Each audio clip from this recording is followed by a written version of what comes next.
Chapter 723. Third Year of Gaia, September 3rd. Liu Bei became the ruler of Chengdu and was filled with pride. He also suppressed Shanghai City, and felt even more refreshed. However, on that very afternoon, Shanghai City's counterattack came. Led by Zhao Kuo, the Ma clan, who had just appeared in Chengdu with Liu Bei, was the famous 5 steeds of Western Liang. They left Chengdu and quietly moved to Shanghai City. The 5 horses of Western Liang referred to the descendant of Fubo General Ma Yuan, Ma Ting, and his 3 sons Ma Chao, Ma Xiu, Ma Tai, and his nephew Ma Dai. The ancestor of the Ma family was the famous General Zhao Shi. Zhao Shi was conferred the title of Lord Ma Fu, and his descendants took Ma Fu as their surname, and later changed their surname to Ma. He was the ancestor of the Ma clan. Zhao Kuo received the order and quietly rushed to Chengdu, urging the Ma clan to evacuate the city. It was only when Ma Chao and the others appeared in Shanghai City that Liu Bei received word from the players. According to an insider, Liu Bei smashed his cup on the spot, his face flushed with anger. "How dare you!" Had it not been for Zhuge Liang's insistence, Liu Bei would have sent troops to destroy Shanghai City's office in Chengdu. If that were to happen, Liu Bei would probably have to seclude himself in the palace for the rest of his life. Gaia was merciless in punishing NPCs for violating the rules. Following Ma Chao's defection, only Zhao Yun and Huang Zhong of the 5 tiger generals of Shu Han remained. Ma Ting, Ma Dai and the others were also rare generals. Their retreat was the equivalent of cutting off one of Liu Bei's arms. Although there are many Shu Han generals in Chengdu this time, after Shu Han was established, there were not many talents. They were only supported by a group of old generals. Following Ma Chao's departure, the Shu Han army that could be sent out was already very few. More importantly, the withdrawal of the Ma clan had shaken the hearts of the Shu Han dynasty. As soon as they entered the wilderness, Shu Han lost a great general. This was not a good sign. Shanghai City's beautiful counterattack was a clear indication to Liu Bei that the wilderness was still the wilderness of the mutants.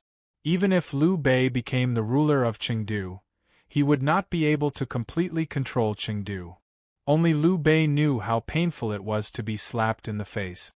On one hand, the Ma clan's silent retreat showed that the intelligence network that Shanghai City had set up in Chengdu was very successful. They had completed the Great Cosmos Shift right under the enemy's nose. Prime Minister immediately arranged for people to conduct a thorough inspection of the capital city and get rid of these rats. Liu Bei was indeed an ambitious person. After calming down, he immediately thought of a remedy. "Remember, the capital city belongs to me." "Understood." Zhuge Liang nodded with a solemn expression. In the blink of an eye, Liu Bei became the emperor of Shu and Zhuge Liang became the prime minister. It could be said that things changed and the stars moved. If not for Gaia's help, they probably wouldn't have been able to switch roles so quickly. The intelligent Zhuge Liang had long realized that the wilderness was even more complicated than the 3 kingdoms in history. The changes in the past 2 days had undoubtedly proved this point. On the other hand, the Ma clan's retreat also displayed the deep foundation of Shanghai City. How amazing! Ma Chao and the others were willing to become officials in Shanghai City because of the influence of their ancestors, Zhao Shi and Zhao Kuo. At the same time, Shanghai City's vast prospects and hegemony in the wilderness were also important factors. This was especially so for Ma Chao. He was in the prime of his life, and was still as passionate as before. He wasn't willing to hole up in Chengdu City. In comparison, Shanghai City was a much better place for him to show off his skills. If he had to choose between Chengdu and Shanghai City, Ma Chao would choose Shanghai City without hesitation. In history, only the 2 brothers, Ma Chao and Ma Dai, had truly joined Liu Bei's side. Ma Ting, Ma Xiu and Ma Tai, father and son, had been exterminated by Cao Cao. Even Ma Chao was the last among the 5 tiger generals to join Liu Bei. As such, the relationship between the Ma clan and Liu Bei was far from being intimate. This retreat naturally didn't have any psychological barriers. When the news of Ma Chao's defection from Shanghai City spread, the China server was once again in an uproar. No one expected Shanghai City's counterattack to be so swift and fierce. Well done! Someone clapped and cheered. For daring to face Royal City head-on, countless players gave Shanghai City a thumbs up. After all, based on the population, each royal city in the China server had close to 1 million elite soldiers. Even if Shanghai City's army was added up, there would only be 1 million soldiers. At this stage, who dared to provoke Royal City other than Shanghai City? Even if it was Di Chen, he could only retreat when facing the capital and fear him. The players from other royal city weren't the only ones who cheered. Even the players from Chengdu didn't have a good impression of Liu Bei. The withdrawal of the Bank of the Four Seas had caused inconvenience and negative effects on the players from Chengdu. In the eyes of the players, Liu Bei's actions undoubtedly lacked the bearing of an emperor and seemed a little petty. Not to mention the impact of the withdrawal of the Bank of the Four Seas on the players' chambers of commerce in Chengdu. As such, the withdrawal of the Bank of the Four Seas was a lose-lose situation for both Chengdu and Shanghai City. More importantly, in the eyes of most players, they couldn't treat NPCs as equals. To a certain extent, Liu Bei's attack on Shanghai City had touched a sensitive nerve in the hearts of the players. As such, the players would react violently and even overreact. However, in Ouyang Shua's eyes, he didn't care much about this matter. The moment he killed Guan Yu, Ouyang Shua had a premonition that such a situation would occur. However, at that time, he was still on the battle map and couldn't make any contingency plans. Ouyang Shua treated NPCs and players equally. It was precisely because he viewed Liu Bei as an opponent that Ouyang Shua didn't want to complain. Instead, he fought back decisively. This was a battle between two giants, and it had nothing to do with justice or good or evil. Shanghai City, protectorate of the southern border. That afternoon, Ouyang Shua personally received Ma Chao and the others. Liu Bei's declaration of hostility had disrupted Ouyang Shua's previous plans. Originally, Ouyang Shua was going to hold a military meeting today to finalize the positions of Lu Su and the others. Now that such a thing had happened, it had been delayed. The military meeting could only be pushed back a little. Moreover, with the arrival of Ma Ting and the others, some plans had to be reorganized. In the main hall, Ma Ting and the others formally greeted Ouyang Shua and performed the etiquette of a ruler and a subject. Old General Ma Ting was the first to step out. Standing in front of the group, he bowed and said, "General Ma Ting, Ma Chao, Ma Dai, Ma Xiao, Ma Tai. Greetings, Lord."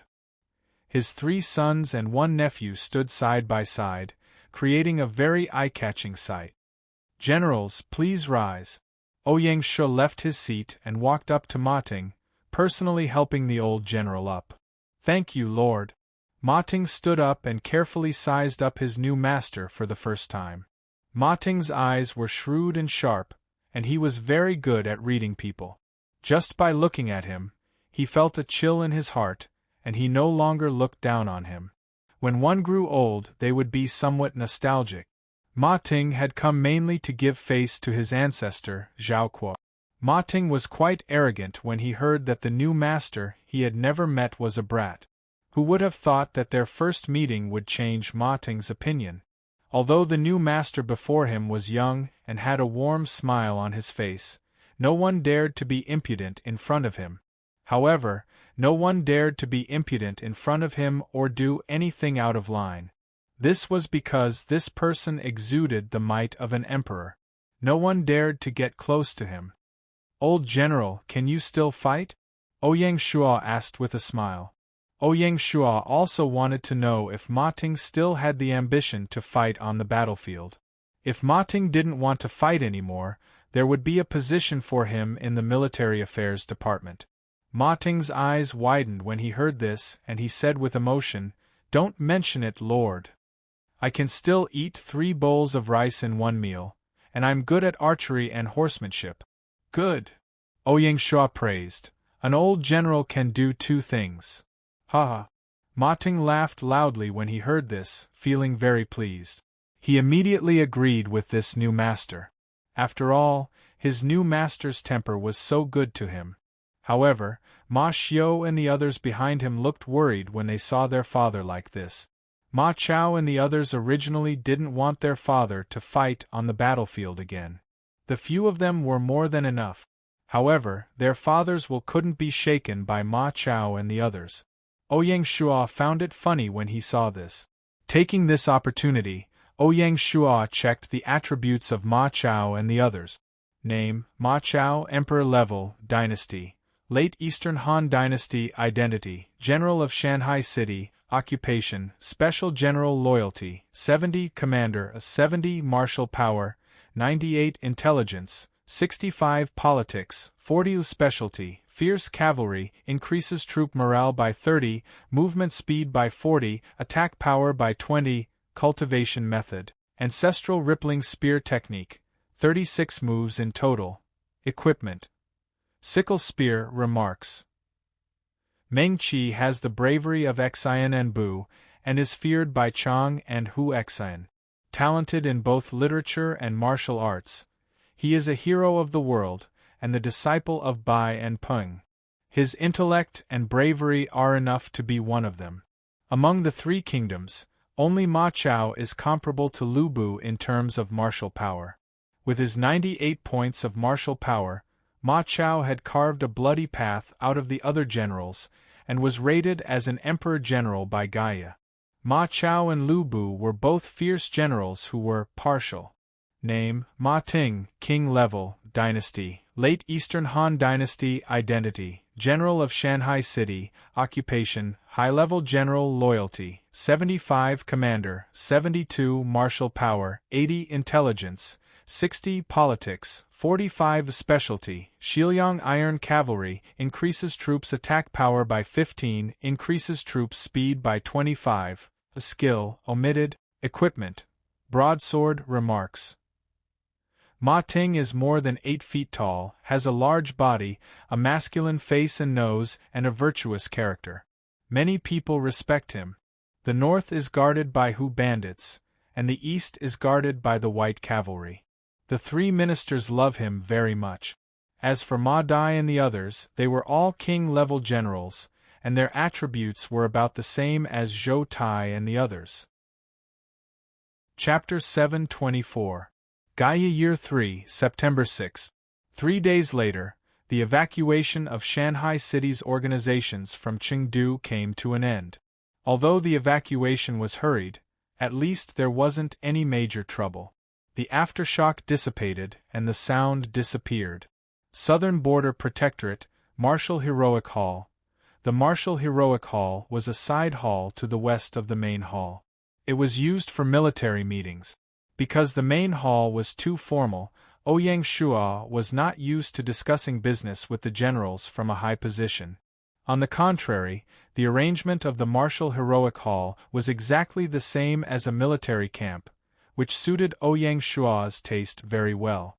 Zhou Yu, Lu Su, and the other generals of the Jiangdong Navy, Ma Ting and his sons, Jia Su the strategist, Du Ruhui the director of military affairs, Zhao Kuo the deputy director, Zheng He the commander-in-chief of the Nanyang Navy, and Er Lai the commander of the city guards.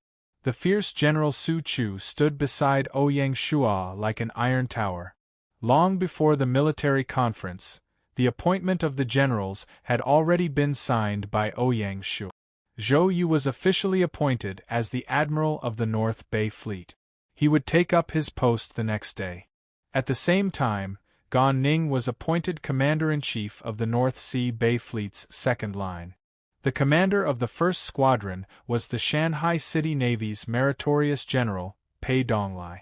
Zhou Tai was transferred to the Jiaozhou Fleet under Shi Lang's command, serving as the commander of the Jiaozhou Fleet's first formation. The old general, Huang Gai, was transferred to the Star Continent Fleet, which was led by Smoke and Fire, and served as the deputy admiral and commander-in-chief. Huang Gai and the Smoke Demon were a perfect match, one old and one young. Lu Meng, on the other hand, was transferred to the Mediterranean fleet, commanded by Alvaro as the deputy admiral and commander-in-chief of the fleet. With an intelligent and brave general like Lu Meng overseeing the Mediterranean Sea, Ouyang Shuo would truly be at ease with Alvaro. Out of all the navy generals, only Lu Meng would be able to partner with Alvaro, that old fox. The advantages of Lu Meng's continuous learning helped him learn the art of ocean navigation from Alvaro. Therefore, arranging for Lu Meng to take up a post in the Mediterranean fleet was both a check and a learning opportunity. Including the commander of the Cliff Mountain Fleet, Kai Mao, each of the commanders of the 5 fleets had a king stage general. Finally, they had gotten rid of the awkward situation of a shortage of fleet generals. Of course, it was nothing compared to the luxurious lineup of the army. Among the 7 navy generals in Jiangdong, only Lu Su had not yet been appointed. Lu Su was an advisor-type general. If he were to be sent to the fleet, it would be a reckless waste of natural resources. Ouyang Shuo really couldn't bear to let him go. After discussing with Zheng He, they decided to transfer Lu Su to work beside Zheng He. It was strange that the Nanyang Navy had not yet established a headquarters. Taking this opportunity, Zheng He would take the lead and Lu Su would assist.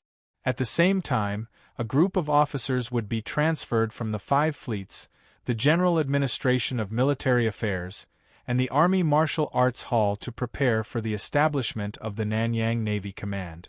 The headquarters was not set up in Shanghai City, but in Lion City of Star State County. The Nanyang Navy straddles the entire Grand Line.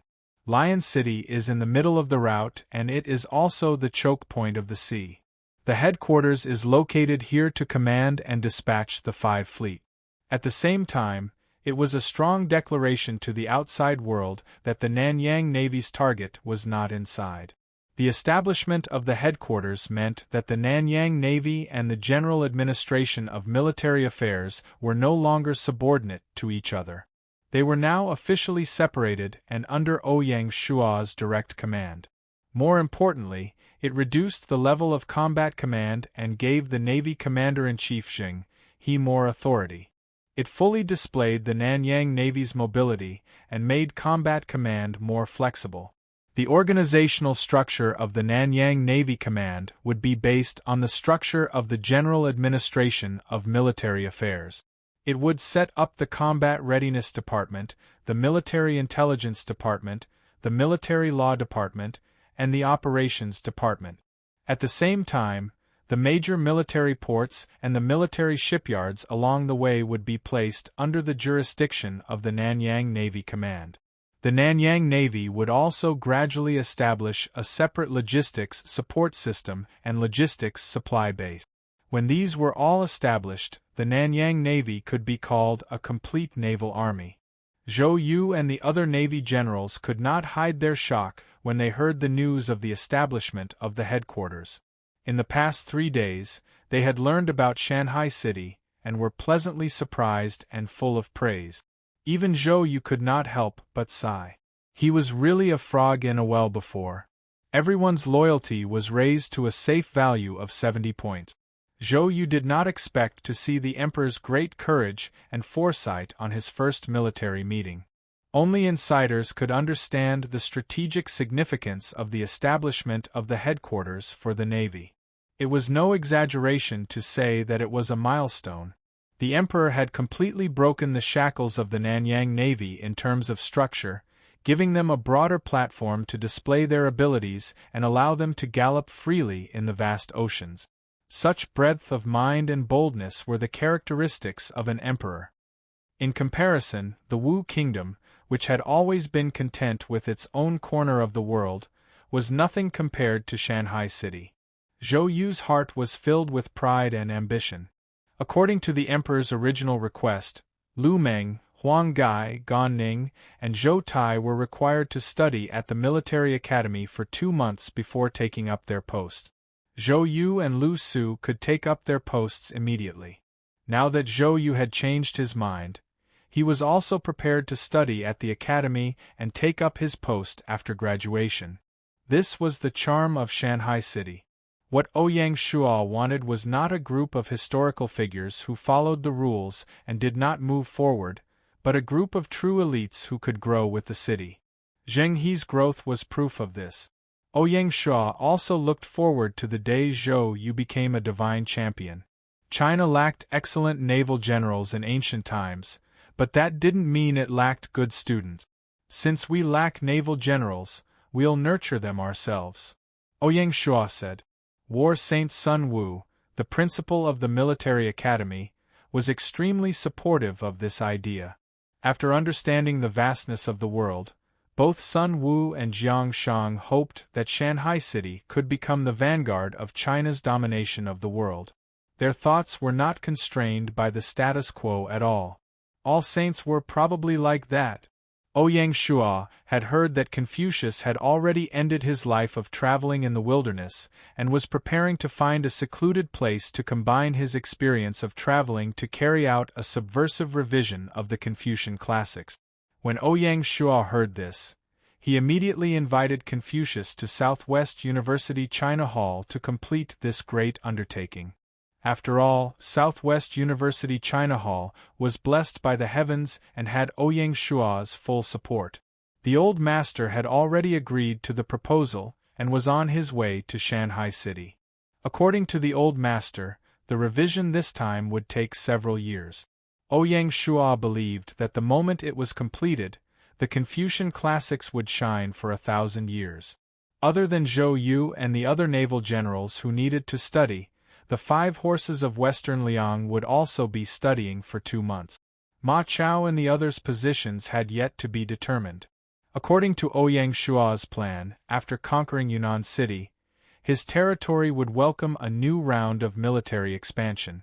When that time came, it would be easy to arrange for Ma Chao and the others. Not to mention the 5 horses of Western Liang, even if 10 more generals came, they would be able to be arranged properly. Among the 5, Ma Ting's situation was similar to Zhou Yu's. Ouyang Shuo originally did not put Ma Ting on the list to study out of consideration for the old general. Who would have thought that Ma Ting would volunteer to go and study? As such, Ma Ting became the oldest student of the military academy since its establishment. Such magnanimity was worthy of praise. It was no wonder that the academic atmosphere in Shanghai City was too strong. In such an environment, as long as one was not the kind of person who did not want to improve, they would not let go of the opportunity to study. The competition in Shanghai City was far stronger than the competition in their history. If you want to stand out among so many outstanding generals, how can you not study? This was Ma Ting's warning to his 3 sons and 1 nephew. Among the new generals, the only one who did not study was Su Chu.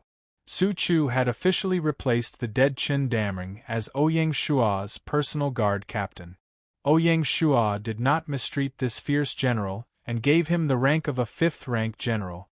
Similarly, while Wang Feng was recuperating, Su Chu would also temporarily be the commander of the Divine Martial Guard. In fact, in the battle map, Wang Feng had clearly begged to resign from his position as the commander of the Divine Martial Guard. At that time, Ouyang Shuo rejected him, but Ouyang Shuo did not want Wang Feng to give up. After returning to Shanghai City, Wang Feng once again requested to resign. "Don't worry, my lord. I will recuperate well and practice my one-arm technique so that I can fight on the battlefield for my lord again. It's just that the Divine Martial Guard cannot be without a commander for a day. I hope my lord can fulfill my wish," Wang Feng said sincerely. Ouyang Shuo could only agree. Ouyang Shuo had not yet decided on a new commander of the Divine Martial Guard. When Wang Feng was injured, the one who was the most upset was Qing Er. According to Qing Er's maid, after visiting Wang Feng that day, Qing Er cried for an entire night. Her eyes were swollen from crying. The next day, Qing Er came to visit her big brother, Ouyang Shuo. Ouyang Shuo was already prepared to be reprimanded by Qing Er, but he did not expect the little girl to make a special request. She asked to marry Wang Feng. Hearing Qing Er's request, Ouyang Shuo was silent for a long time. Qing have you thought it through? Objectively speaking, Wang Feng had lost an arm and was not a good match. Although this was cruel to Wang Feng, as an elder brother, Ouyang Shuo still hoped that Qing could be more cautious. Big brother, I have thought it through. Please fulfill my wish. Qing expression was resolute. Ouyang Shuo looked at his little sister in front of him and felt that she was somewhat unfamiliar. Since when did this little girl grow to this extent and have such awareness? He had no way of getting an answer. In that case, I will let your sister-in-law handle this marriage, Ouyang Shuo said. Thank you, big brother. Qing was overjoyed. But, will Wang Feng agree? Ouyang Shuo asked. The Wang Feng that Ouyang Shuo knew would not agree to this marriage under such circumstances. Wang Feng was not willing to be a burden to Qing. Needless to say, there was also a trace of a man's pride causing trouble. Qing eyes dimmed. She had clearly thought of this. She had probably hit a wall when she visited Wang Feng yesterday. I will make him agree. Qing had clearly made up her mind. Ouyang Shuo was silent. Chapter 725. The military meeting in the Hall of Martial Valor was still ongoing. In addition to the arrangement for the generals, Jia Su also had an official position as the chief clerk of the Protectorate of Southern Border. The chief clerk was first established in the Qin dynasty. At that time, the prime minister and generals all had chief clerks, equivalent to the current secretary-general or chief of staff. The chief clerk under the generals could also lead troops into battle. Historically, the chief clerk was in charge of different affairs, but most of them were officials with the nature of aides. Jia Su's position was to be Ouyang Shuo's military aide. At the same time, he assisted Ouyang Shuo in managing the internal affairs of the Protectorate of Southern Border. The internal affairs here referred to the affairs of the outer hall, including ceremonial guards, carriages, assistants, guards, salaries, and official matters. It was completely different from the Internal Affairs Division that Song Jiao was in charge of. The secretarial office led by Nanpu was also under Jia Su's jurisdiction. Speaking of which, this was a position that Ouyang Shuo had tailor-made for Jia Su. As the territory's affairs increased, the various directorates had their own interests to pursue. Ouyang Shuo increasingly needed to arrange some professional aides by his side. The existence of an aide was to assist Ouyang Shuo in coordinating the various agencies. The second was to provide Ouyang Shuo with plans, suggestions, and political advice. Of course, Jia Su's main role was to assist in military affairs. In addition to the new personnel, the City Guard Corps that had been transported back through the battle map would also move out of Shanghai City according to Ouyang Shuo's previous plan. They would set up a camp outside the city. Considering the geographical location of Lianzhou Basin, Du Ruhui suggested that the City Guard Corps be set up at the original site of the Western Camp. They would also expand and improve it. Because there was a small mountain near the Western Camp, it was named the Western Mountain Camp. In the future, the Western Mountain Camp would be referred to as the Rhone Guards responsible for protecting Shanghai City. At the same time, the Lianzhou Garrison Division would be disbanded and integrated into Shanghai City's bailiff. Aside from the elite Mongolian warhorses brought back by the city guards for their own use, the remaining 40,000 Mongolian warhorses were all transported to the Xuanzhou Military Horse Farm. The Xuanzhou Military Horse Farm raised Mongolian warhorses and had become the territory's second-largest military horse farm. With the large-scale expansion of the territory's cavalry, warhorses, especially elite warhorses, would become an important bottleneck. Although Ouyang Shuo had long ago established the office of the Discipline and Discipline, as well as the Military Horse Farm of Storm Valley, the Military Horse Farm of Providence, and the Military Horse Farm of Sun Province, the supply of warhorses still could not meet the demand.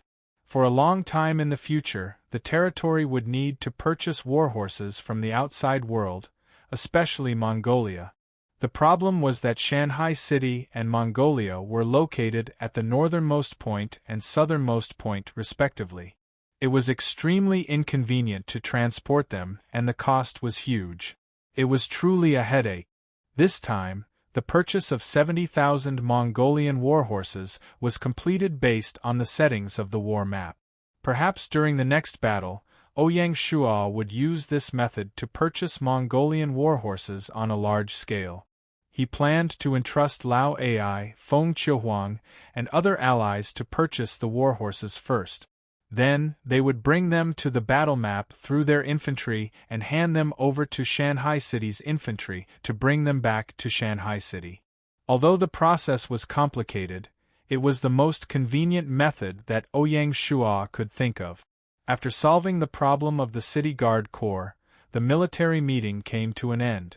The aftermath of the battle map gradually dissipated, and Shanghai City embarked on a new journey. Ouyang Shuo did not forget that before the war started, Shanghai City's biggest military operation was to attack. It was only temporarily stopped because of the battle. As for the information he obtained from the battle map, Ouyang Shuo was not interested in building a White Ho elite army. Instead, he handed the manual to the military lecture hall to perfect the information bank. At the same time, he would use the lecture hall to summarize and refine the essence of the White Ho elite army and teach it to the entire army. This was the most efficient way to utilize the resources. In the afternoon of the 6th of September, Ouyang Shuo's study. The afternoon sun shone through the exquisite window paper into the study, casting spots of light on the carpet. After experiencing the coldness of the battle map, one would finally understand the warmth of the sun. In the light, Black Snake, Shun Buhai, and Zhang Yi, the three heads of intelligence and diplomacy, were all present. Other than them, the tactician Jia Su, who had just been appointed as the chief historian, was also present. Since he was a military advisor, Ouyang Shuo naturally gave Jia Su the authority to access the territory's intelligence. Jia Su was also one of the few officials in the territory who could directly communicate with the three organizations. The newly appointed chief historian was now involved in a confidential matter. Since the battle map and the dragon-seeking acupoints were at odds, Ouyang Shuo naturally had to strengthen his defense after returning to the main map. He was no longer the person who trusted his brothers wholeheartedly in his previous life. Have you found out which force is in contact with the dragon-seeking acupoints? Ouyang Shuo asked Black Snake. Black Snake nodded. I've basically found out. Although I don't know who this force is, I can be sure that they are inextricably linked to Overlord City. Overlord City? Ouyang Shuo was a little surprised. Black Snake also understood his lord's confusion. He nodded and said, "It is indeed Overlord City. As for whether this contact is sincere or purely to sow discord, it is still uncertain for the time being. What the purpose is no longer important." A cold light flashed in Ouyang Shuo's eyes. He briefly explained the matter of the battle map. Even if it was previously to sow discord, after this incident, the two parties might really be in cahoots with each other.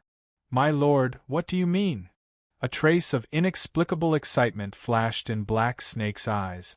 "From today onwards, we will officially launch the isolation plan for Dragon-Seeking City. The three major organizations, the Black Snake Guards, the Shanghai Guards, and the Chamberlain of Dependencies, will work together to secretly dismember Dragon-Seeking City and bring all of them under the direct control of Shanghai City." The establishment of the alliance relied on Shanghai City's influence. The list of alliance members had to be reported to Shanghai City. Ouyang Shuo even personally met some of the lords. Be it the Black Snake Guards or the Chamberlain of Dependencies, none of them had relaxed their infiltration. Even the dragon-seeking acupoints probably didn't expect that the alliance he was so proud of had already fallen into Shanghai City's control. The lords of the Minnan province were willing to join, definitely not because of Dragon-Seeking City, but because of Shanghai City's huge influence in China. It was unknown if they had a clear understanding of the dragon-seeking acupoints. However, judging from the performance of the dragon-seeking acupoints in the battle map, they probably hadn't realized it yet. The dragon-seeking acupoints thought that dragon-seeking city's influence in the Minnan province was the result of his personal efforts. Ouyang Shua had already considered the embryonic form of Plan L when he was drawing the battle map. Now that his thoughts were clearer, he continued, the infiltration of dragon-seeking city must be even more secretive. I suspect that the dragon-seeking acupoints will strengthen their guard against you. Don't let them catch you by the tail. My lord, don't worry. Black Snake smiled. Dragon-seeking city's intelligence organization, to put it bluntly, is a complete layman. It's fine for them to investigate on the surface, but they're far from being able to fight with us. Then focus on the people. They can't be laymen. At the very least, Handan City is a tough nut to crack. Ouyang Shua warned. Chapter 726. Gaia 3rd Year, September 10th. Shanghai City. Yesterday, he had received a report from Hua Tsubing that the Imperial Guard Corps had arrived at the front lines and had officially joined up with the Dragon Stallion Army. In a few days, the army would break camp and move to the border of Mengding County. The three legions had a total of 210,000 soldiers, and they covered the sky as they pressed towards Mengding County. At the same time, Lingxi City's field army would march south as well, and they would converge at the border of Mengding County to coordinate with Shanghai City's army from afar. The two armies were locked onto Mengding County. Yunnan Province was dominated by hilly terrain, the relatively gentle mountainous region only taking up 1/10 of the total area. Most of the land was uneven in elevation, mountain mists rising and falling, strange peaks rising and falling. After the game map was expanded by 10 times, the hills became mountains, which were even steeper. The territories within the Yunnan province were practically isolated cities, one after another. Between the cities, there was only a narrow mountain road that connected them. Traffic was extremely inconvenient. Whether it was mobilizing troops or transporting rations, it was extremely difficult. As a result, although Yunnan province was large, the number of lords born here couldn't be considered many. Moreover, they were mainly concentrated in Kunming County and Dali County. Kunming County, in particular, gathered more than half of Yunnan province's essence. Otherwise, why would it be said that once Lingxi City occupied the entire territory of Kunming County, it could be called the overlord of Yunnan province? Other than Kunming County, only Dali County was slightly better. However, the royal city of Dali was located here, and the lords were not fools. Judging from the actions of Emperor Qin, Emperor Wu of Han, and other emperors, it was almost impossible for them to make a name for themselves in the commandery where the royal city was located. The remaining Mengding County, Tingyue County, and Dongchuan County were all sparsely populated places. Therefore, Yunnan city-state was the weakest of the 4 city-states. Otherwise, they wouldn't have been so frightened by the actions of Shanghai City that they couldn't sleep at night. Before the start of the Battle of Red Cliffs, when Shanghai City announced its intention to attack Yunnan city-state, Yunnan city-state had begun to prepare for war. Qin Fan even took the opportunity to trick the alliance of mountains and seas. There was no room for compromise between the two sides. In a short period of time, Yunnan city-state had gathered 200,000 soldiers in Mengding County. This was already the limit of what they could do. They had used up more than 80% of their field troop. It could be said that he would either succeed or die trying. If they could defend Mengding County, the city-state of Yunnan would be safe for the time being. If they could not defend Mengding County and the main army was defeated there, then Tingyue County, Dongchuan County, and even Dali County would be involved in the war. Mengding County became the main battlefield for both sides. With the end of the Battle of Chibi, the smell of gunpowder in the war became stronger and stronger. According to the intelligence gathered by the General Directorate of Military Affairs, it wasn't just Yunnan province, the entire southern border was mobilizing their armies. The 150,000 soldiers of Lingnan city-state had gathered at the border of Jiaozhou County, confronting the 1st and 2nd Corps of the brave Tiger Army stationed in the east. According to Yuan Ping's attitude, the two sides could start fighting at any time. It could even be said that the Siege Lion had even asked Ouyang Shuo if he wanted to mobilize the army of River Province to be responsible for restraining Xiangnan Province or Jinan Province, but Ouyang Shuo firmly refused.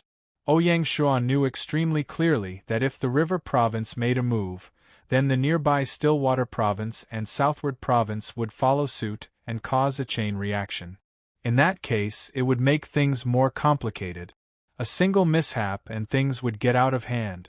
Ouyang Shuo still liked to do things that he was sure of. The armies of Xiangnan city-state and Chuanbei city-state had also gathered at the southern border, and one of their troops had even entered Guilin County, directly threatening the northern gate of Shanghai City, the Withering Fortress. The 1st and 2nd Corps of the Leopard Army stationed at the Withering Fortress were already ready for battle. The commander of the Leopard Army, Han Xian, had already issued a military order in front of Ouyang Shuo, saying that they must take advantage of this opportunity to take down the enemy's Xuanwu Pass in one fell swoop and take back the lost position. For this, Han Xian had already formulated a detailed battle plan. As for whether they could take back Guilin County, it depended on how the war developed.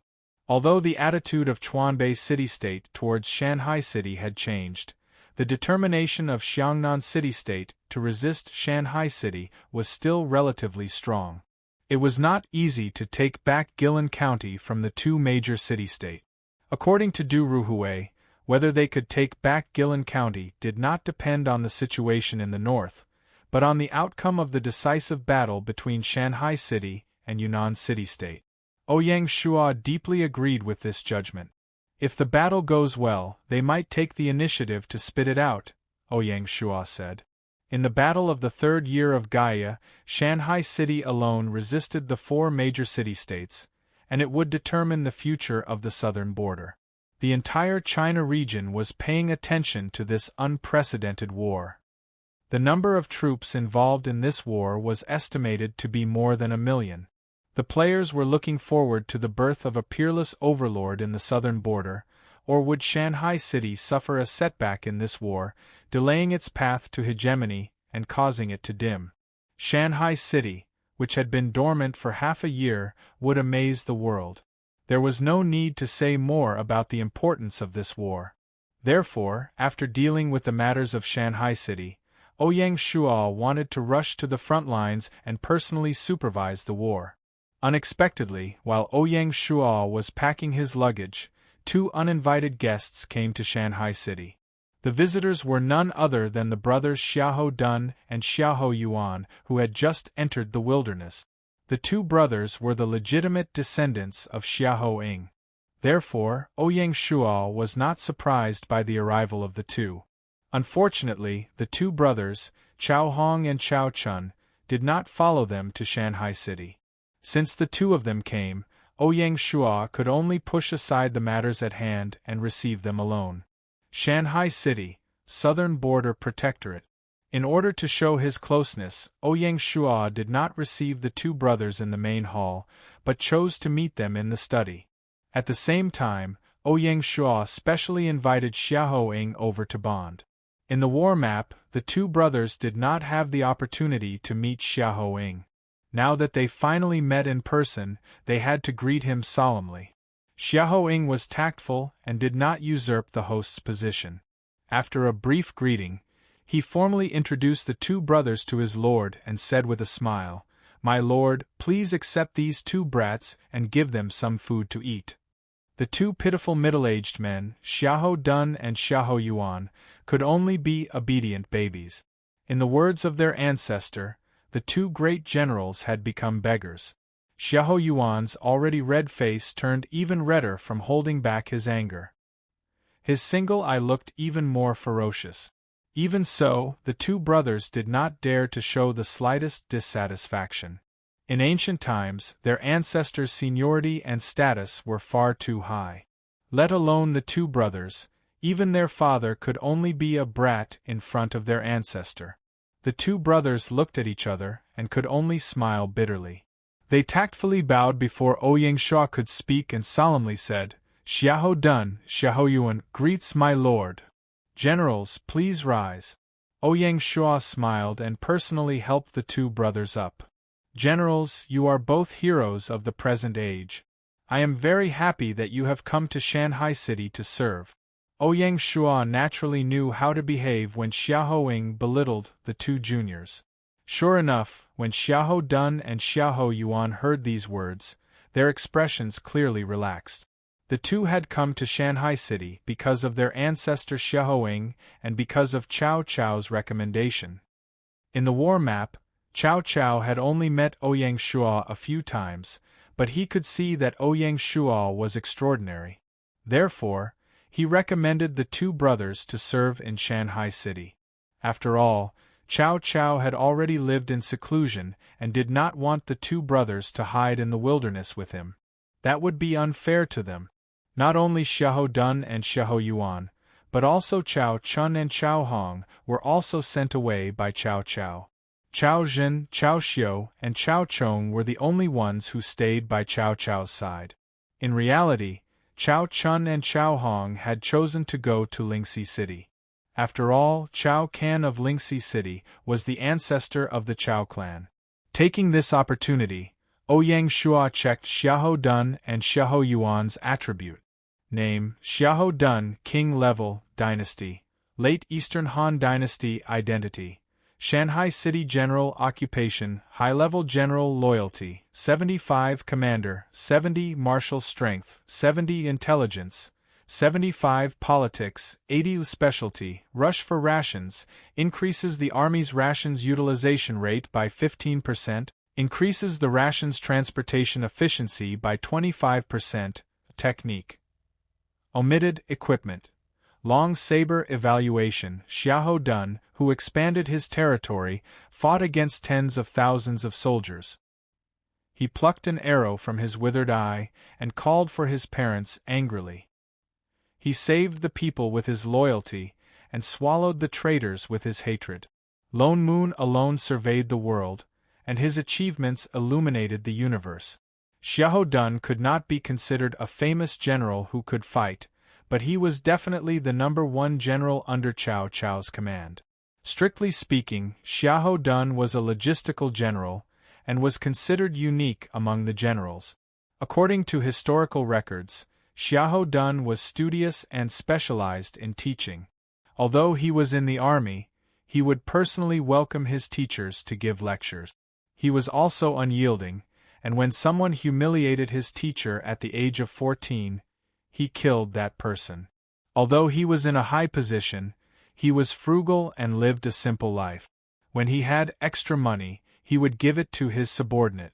Name: Xiahou Yuan. King Level, Dynasty, Late Eastern Han Dynasty. Identity: Shanghai City General. Occupation: High-level General. Loyalty: 75 Commander, 72 Martial Strength, 82 Intelligence, 60 Politics, 45 Specialty. Rapid Movement: increases the Army's attack power by 10, increases the Army's speed by 35. Technique: omitted. Equipment: Spear. Evaluation: as a general, Xiahou Yuan is always on the move and often catches the enemy off guard. He is good at setting up changes, but weak at controlling the masses. Xiahou Yuan was a very outstanding military general, and he was good at mobile warfare. That was why there was a saying in the army: General Xiahou Yuan, 503 days, 1,006 days. It was said that Xiahou Yuan's troops could travel 500 miles in 3 days. How shocking was that? Xiahou Yuan's most outstanding battle was against Han Sui in the Xingu battle. Han Sui's subordinates were mostly from the Di and Chang tribes, and they were all very elite. Xiahou Yuan traveled a long distance and attacked Han Sui's rear. Han Sui came to his rescue and decisively defeated Han Sui with a fatigued army that did not have an advantage in quality or quantity. Han Sui suffered a crushing defeat from then on, and could only wait to be destroyed. That was why the two brothers were rare talents. Chapter 727. That afternoon, Ouyang Shua settled Xiahou Dun and Xiahou Yuan down. The Protectorate Office of the Southern Border announced the appointment of Xiahou Dun as the head of the Combat Readiness Division under the General Administration of Military Affairs. The former head of the Combat Readiness Division, Guo Hongliang, was transferred to the Nanyang Navy Headquarters, which was currently being established, and was in charge of preparing the logistics system of the Nanyang Navy. Xiahou Dun was a logistical general, so he was the most suitable to be placed in the logistics department. Similarly, the Nanyang Navy Command, which was just in its infancy, had the assistance of Guo Hongliang, the veteran chief of the Combat Readiness Division, and its logistics system would soon be on the right track. As for Xiahou Yuan, he entered the military force lecture hall together with Ma Chao and the others and became a student of the same batch. 11th of September, Lingxi City. Early in the morning, Lingxi City declared that the entire city was under martial law. Especially the inner city, no one was allowed to enter. Lingxi City was a Tier 2 county city and similarly possessed 2 teleportation arrays. The teleportation array in the inner city flickered with white light. Ouyang Shua walked out of the teleportation array under the escort of the Divine Martial Guard. "Wui, welcome." White Birch smiled and led Violet and the others over to welcome them. Speaking of which, this could be considered as Ouyang Shua's first official visit to Lingxi City. Therefore, Bai Hua had arranged for a very high standard of reception. It wasn't just Qing, Hong, Violet, and White that had arrived, even Chao Can, Chao Hong, Chao Chun, and the other officials and generals were present. He had given Ouyang Shua enough face. Even though martial law had been imposed, such a spectacle still fell into the eyes of those with ulterior motives. He believed that it wouldn't be long before the news of Ouyang Shua's high-profile appearance in Lingxi City would spread throughout the entire China region. Ouyang Shua's sudden visit at this critical juncture naturally meant something unusual. Some people had long ago predicted that the starting gun of the Great Battle of Mengding was held in Ouyang Shua's hands and could be fired at any time. Just like that, the spies from all sides acted as if they were on drugs, jumping up and down and using all their means. When the masters behind them received the news, they gave almost unanimous instructions. You must investigate clearly what is the purpose of Don Yuwui's visit to Lingxi City this time, and whether or not he is already preparing for war. Hundreds of thousands or even millions of soldiers were participating in the Wilderness War. It was no longer the same as when Shanghai City had attacked a city, which could be started and ended at any time. The military was a matter of national importance. Shanghai City had been preparing for this battle for half a year. The amount of rations, supplies, weapons, and equipment consumed during this period of time had long since exceeded 2 million gold coins. Even Shanghai City was unable to withstand the continuous battles. Therefore, since they were going to fight, they had to win this battle. No matter which side was defeated, it would be enough to cause great damage to their vitality, and they might even be unable to recover from this setback. No one dared to lower their guard. Even the powerful Shanghai City did not immediately start fighting when they arrived at the border. After the simple welcoming ceremony, Ouyang Shua and Bai Hua had a 2-hour private discussion in the study. Not only was Jia Su not allowed to participate, but Violet and the others were also excluded as well. Only Ouyang Shua and Bai Hua were present. If it wasn't for Ouyang Shua's pure and virtuous image that he'd always maintained, others couldn't help but suspect that the two of them were having a secret discussion or a date. In fact, the conversation between Ouyang Shua and Bai Hua had nothing to do with this campaign. The specific battle plan for the war had been decided long ago, and the generals were flexible in making adjustments during the execution. There was no need for the two lords to worry about it, nor would they be able to. The two of them talked about the post-war situation, as well as the arrangements for Lingxi City. In the future, when the time is right, Shanghai City will set up a provincial governor in the provinces above the county level. The governor will be in charge of the military, food, and other matters. The position of Yunnan Province's governor will be left for you. What do you think? Ouyang Shua proposed the biggest bargaining chip for annexing Lingxi City. The game map would be expanded by 10 times.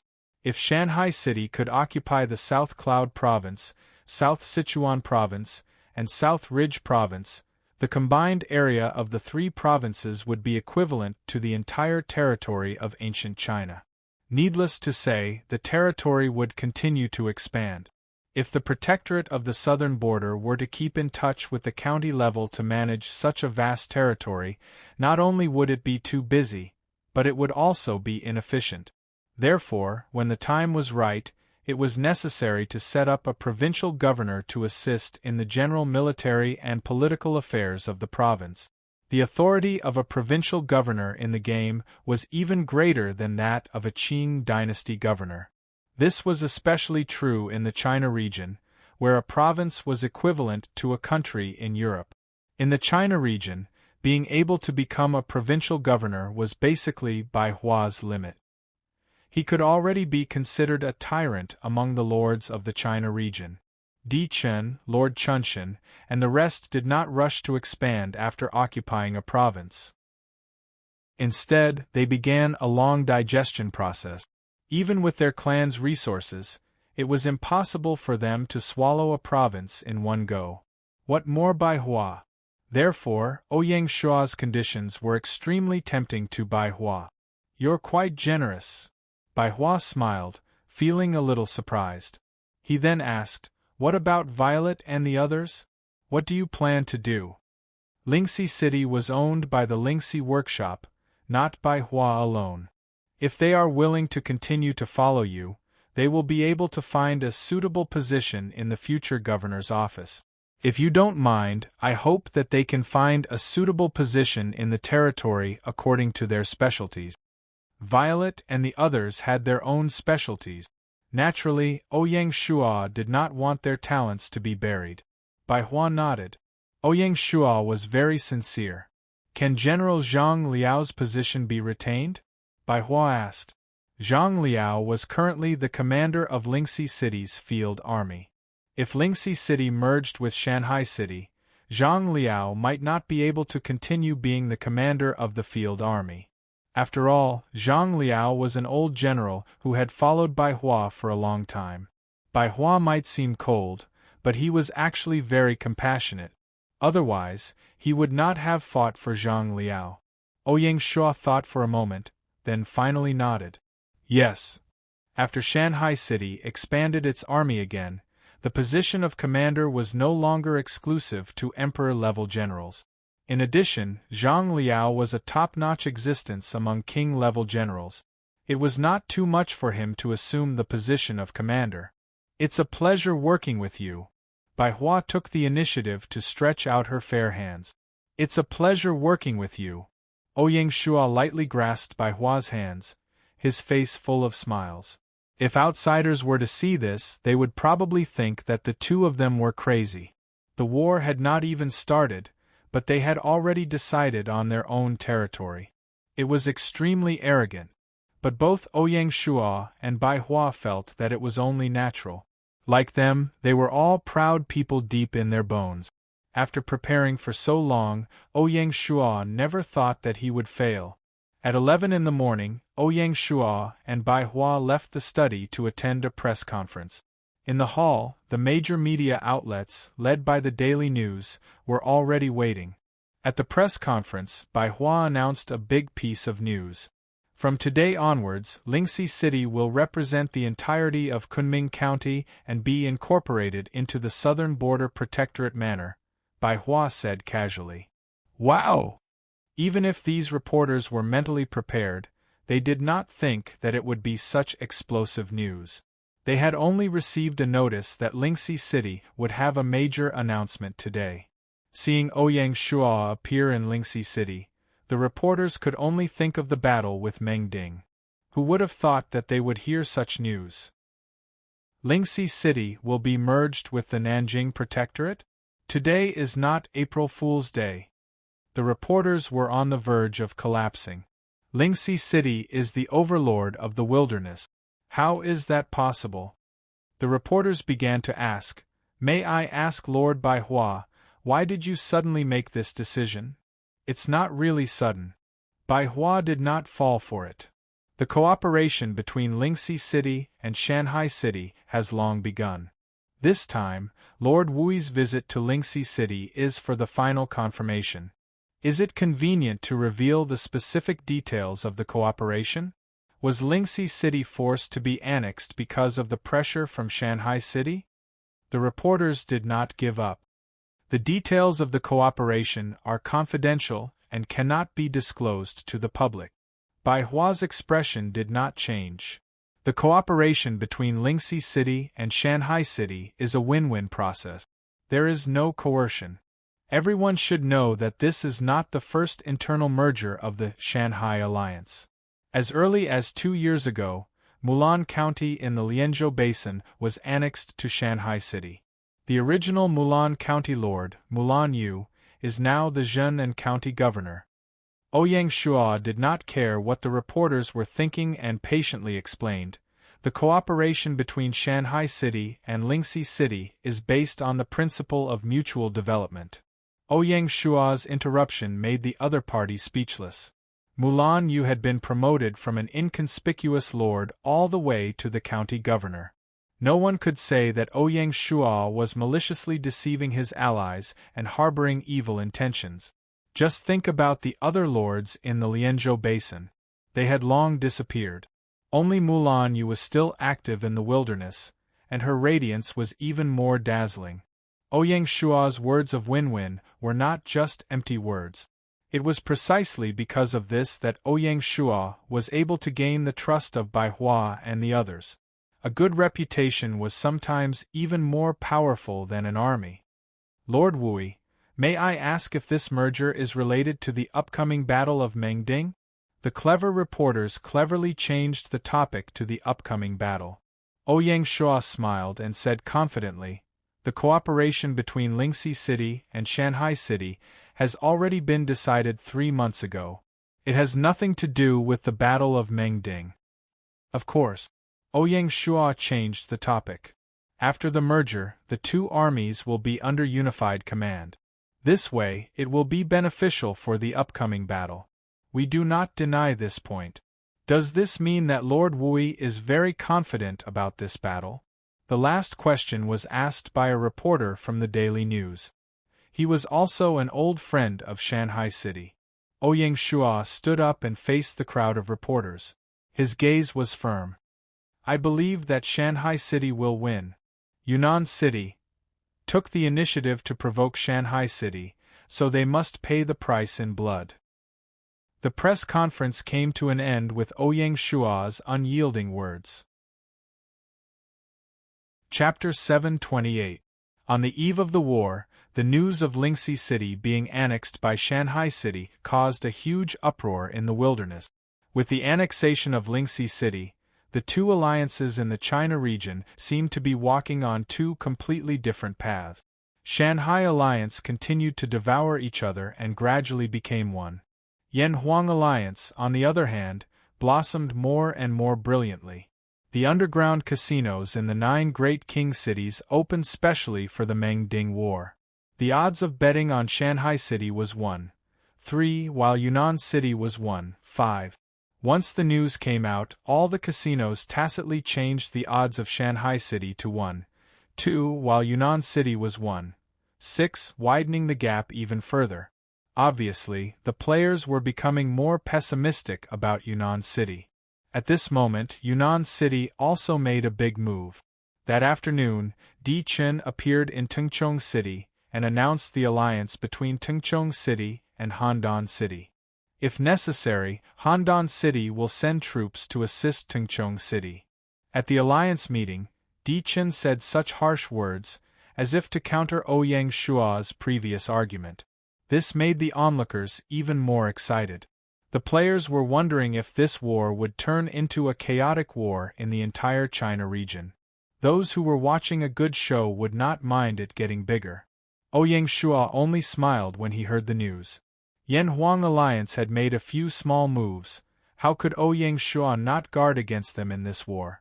It would be fine if Di Chen and the rest did not make a fuss, but if they really sent reinforcements to Yunnan City, it would not end well for them.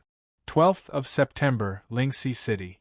As Lingxi City was annexed to Shanghai City, Chao Chun and Chao Hong finally came under Ouyang Shua's banner, which made them not know whether to laugh or cry. After the greeting, the two were sent to Shanghai City to train with Xiahou Yuan and the rest. Cao Cao had 5 generals under him. They were Front General Zhang Liao, Right General Eugene, Left General Eugene, West General Zhang He, and Rear General Su Huang. Other than the 5 generals, Xiahou Shi and the Chao surnamed Chao were ranked higher than them, including Xiahou Dun, Chao Ren, Chao Chun, Xiahou Yuan, Chao Hong, Chao Jin, Chao Xiu, and Xiahou Shang. Among the 8 Tiger Riders, Xiahou Dun was the highest, followed by Chao Ren. Unfortunately, Chao Ren died in the Battle of Chibi. Chao Chun and Chao Hong were the commanders of Chao Chao's most elite troops, the Tiger Leopard Cavalry. They could be considered as Chao Chao's most trusted generals. Especially Chao Chun. He was the first commander of the Tiger Leopard Cavalry. Therefore, in Chao Chao's organization, the Chao brothers' status was much higher than Zhang Liao's. It just so happened that Zhang Liao was the leader of the generals in Lingxi City, causing Chao Chun and his brother to feel very awkward. This cultivation trip had helped them out of their predicament. With the addition of Chao Chun and his brother, the special advanced class of the military lecture hall had expanded to 15 people. The lineup was huge and luxurious, and it was probably unprecedented. After he finished making arrangements for Chao Chun and Chao Chun, Ouyang Shua immediately led the Divine Martial Guard to the front lines of the war to inspect Spirit Rhino City's field army. Of course, they had already been reorganized into the 3rd Legion of the Dragon Stallion Army. As for Lingxi City, apart from Bai Hua being officially appointed as the Kunming County Governor by Ouyang Shua, everything else remained the same. The structure of Lingxi City was the same as that of Shanghai City, so there was no need to change it. At the same time, in order to calm the hearts of the people, Ouyang Shua naturally wouldn't arbitrarily change the positions of the officials. If he really wanted to do so, he would have to wait until the war was over. What he needed to do now was to report the names of the officials of Kunming County to the General Administration of Administration. In addition, the salary system of Kunming County had to be aligned with that of Shanghai City, including the system of laws. This sort of meticulous work would naturally be handled by the 4 directors of the Southern Border Protectorate, so there was no need for Ouyang Shua to worry about it. The major change in the structure of Kunming County was the abolition of the Lingxi City Military Office. A portion of the officers would be absorbed into the General Administration of Military Affairs, while another portion would be absorbed into the Nanyang Navy, which was still in the process of being reorganized. Before leaving, Ouyang Shua had already instructed the General Administration of Finance to use the name of the Southern Border Protectorate to increase the salaries of the 1,000 officials of Kunming County by 2 months. This little trick to win the hearts of the people was still very necessary. For the commoners of Kunming County, it was still somewhat difficult for them to adapt to having a new master overnight. As the saying went, it was better to be the head of a chicken than the tail of a phoenix. There were probably quite a few people in Kunming County who were dissatisfied with this arrangement or did not understand it. All of this required time to adjust, as well as a lot of meticulous and solid work from the Protectorate. Wei Yang had already proposed to use the opportunity of promoting the Codex in Kunming County to reshuffle the cards. At the press conference, Bai Hua and Ouyang Shua had declared that the merger between the two sides had already been underway. While Ouyang Shua was still on the Great Voyage, the officials of both sides had already gone through several rounds of negotiations. Just the records of the negotiations had piled up to the height of a man. It was precisely because of the foreshadowing that Ouyang Shuo and Bai Hua had been able to make a decision on the spot. Otherwise, how could such a big matter be settled with just a few words from the two of them? The Southern Border Protectorate had a complete plan for how to integrate Kunming County into the system of Shanghai City. What they needed to do now was follow the prescribed order. Bai Hua would personally oversee Lingxi City and cooperate with the Southern Border Protectorate in the handover of power. 3 days later, Ouyang Shuo's party arrived at the camp of the Third Corps. This general, Zhang Liao, pays respects to Lord. In the central tent, Zhang Liao led the division commanders of the Third Corps and paid their respects to Ouyang Shuo. The lack of enthusiasm in their salutes made Ouyang Shuo realize that winning the loyalty of these generals on the battlefield was not something that could be resolved with a simple certificate of appointment. Ouyang Shuo did not mind, and indicated for Jia Su to read out the certificates of appointment for Zhang Liao and the others. Zhang Liao was officially appointed the commander of the Third Corps of the Dragon Stallion Army, at the same time conferred the title of 4th-rank General of the West. The other division commanders were also conferred the title of 5th-rank General. In the tent, Ouyang Shuo personally placed the Golden Dragon insignia that represented a 4th-rank General on Zhang Liao's head. The exquisite Golden Dragon insignia was untainted by even a speck of dust and represented the supreme honor of a soldier.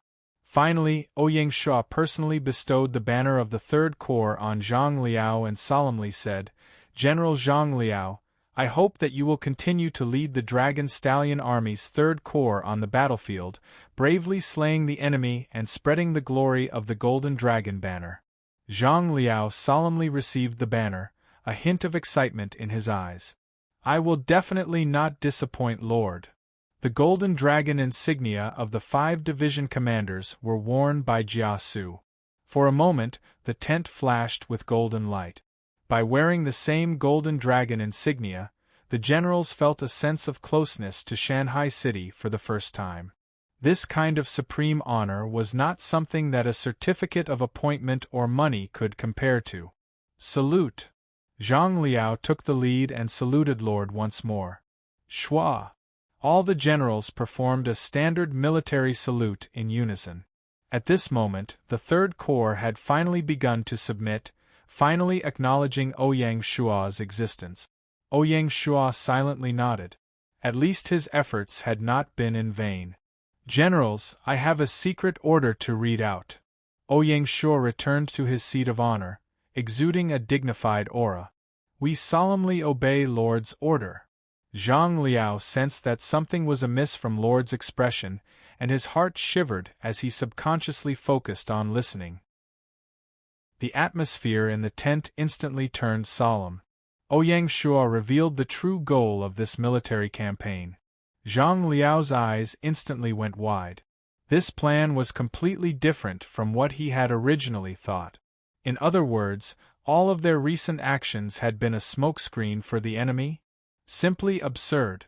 But when he thought about it, it was extremely frightening. Shanghai City's General Administration of Military Affairs was really a group of evildoers. To think of such a bold military plan. If it was really carried out, the 4 major city-states would be fooled. After Ouyang Shuo finished speaking, his gaze swept across the generals. "This is the entire plan, do you understand?" "Understood." "Since you understand, then from tomorrow onwards, carry out the plan. Remember, without military orders, do not act on your own. If anyone disobeys, don't blame me for being ruthless." Ouyang Shuo solemnly instructed. In an instant, an oppressive feeling like a sea of blood filled the tent.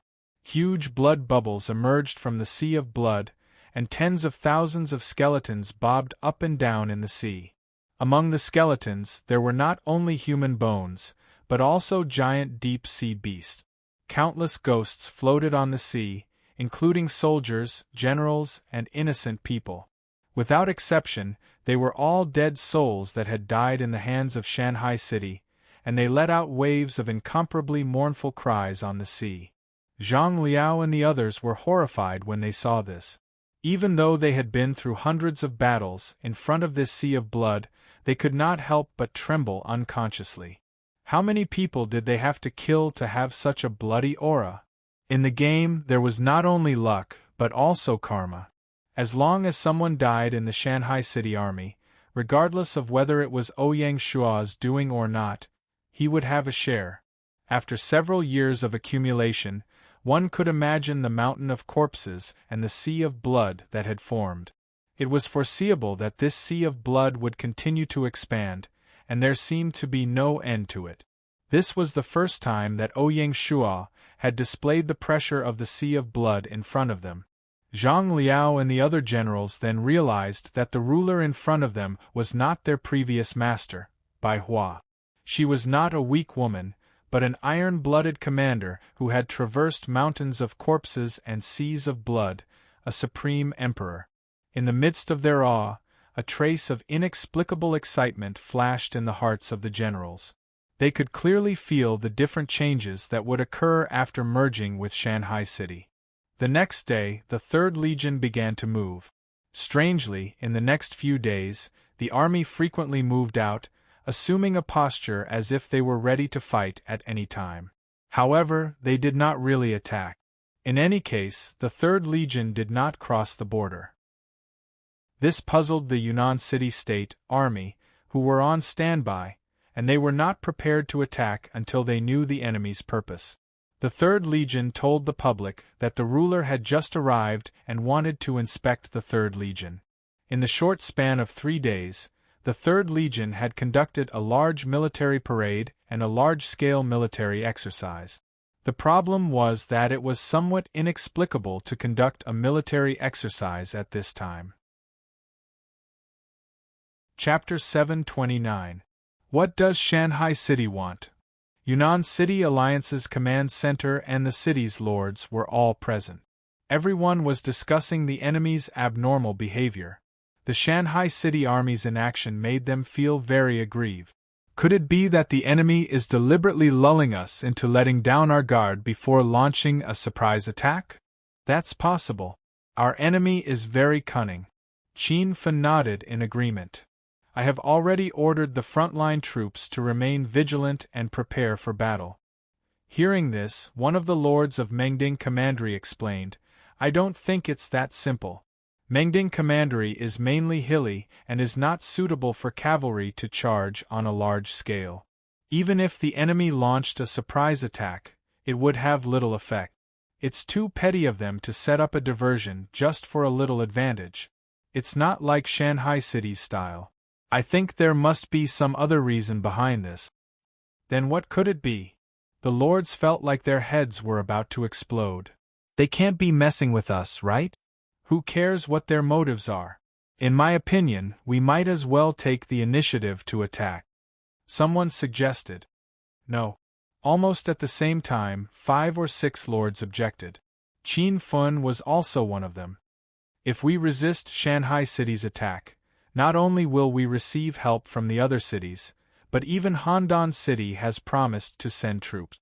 But if we attack Shanghai City, the nature of the situation will change. At the very least, the other cities will not help us restrain Shanghai City's army. This won't do, that won't do. What should we do? Let's wait and see. That's right. The most important thing now is to calm down and not make any mistake. I think Shanghai City will not let this drag on. They will definitely make a big move in the near future. Qin Fen concluded. The meeting hall fell into silence. This silence was the last calm before the storm. September 17th, Lingxi City.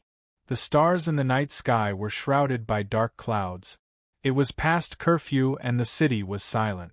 Other than the bailiffs patrolling the streets and the night watchmen, there was no one else alive. Occasionally, a stray cat would leap over the eaves and step on the roof tiles, causing them to bark. In the blink of an eye, the stray cat jumped into a courtyard and disappeared. The night returned to silence. At this moment, the east gate, which was supposed to be tightly shut, was quietly opened from the inside and the drawbridge was lowered. On the official road outside the city gate, an armored army had appeared out of nowhere. As far as the eye could see, the army stretched for over 5 kilometers. They were clad in clanking armor, and their swords and spears stood in great numbers.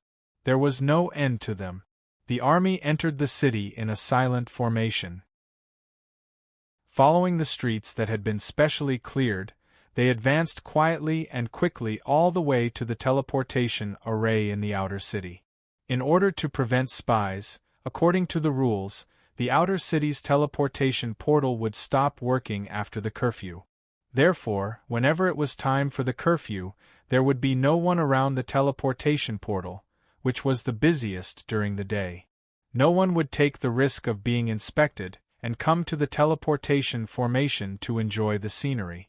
Tonight, however, was different. The teleportation array that had already stopped emitted a mysterious blue light once again.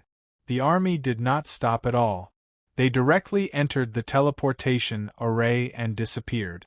Because there were too many people being teleported, the entire process lasted for 2 hours before coming to an end. Following which, the East City Gate was closed once more and the drawbridge was raised.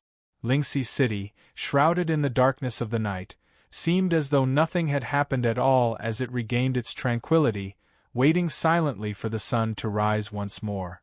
Because of the careful arrangements, everything was carried out in silence.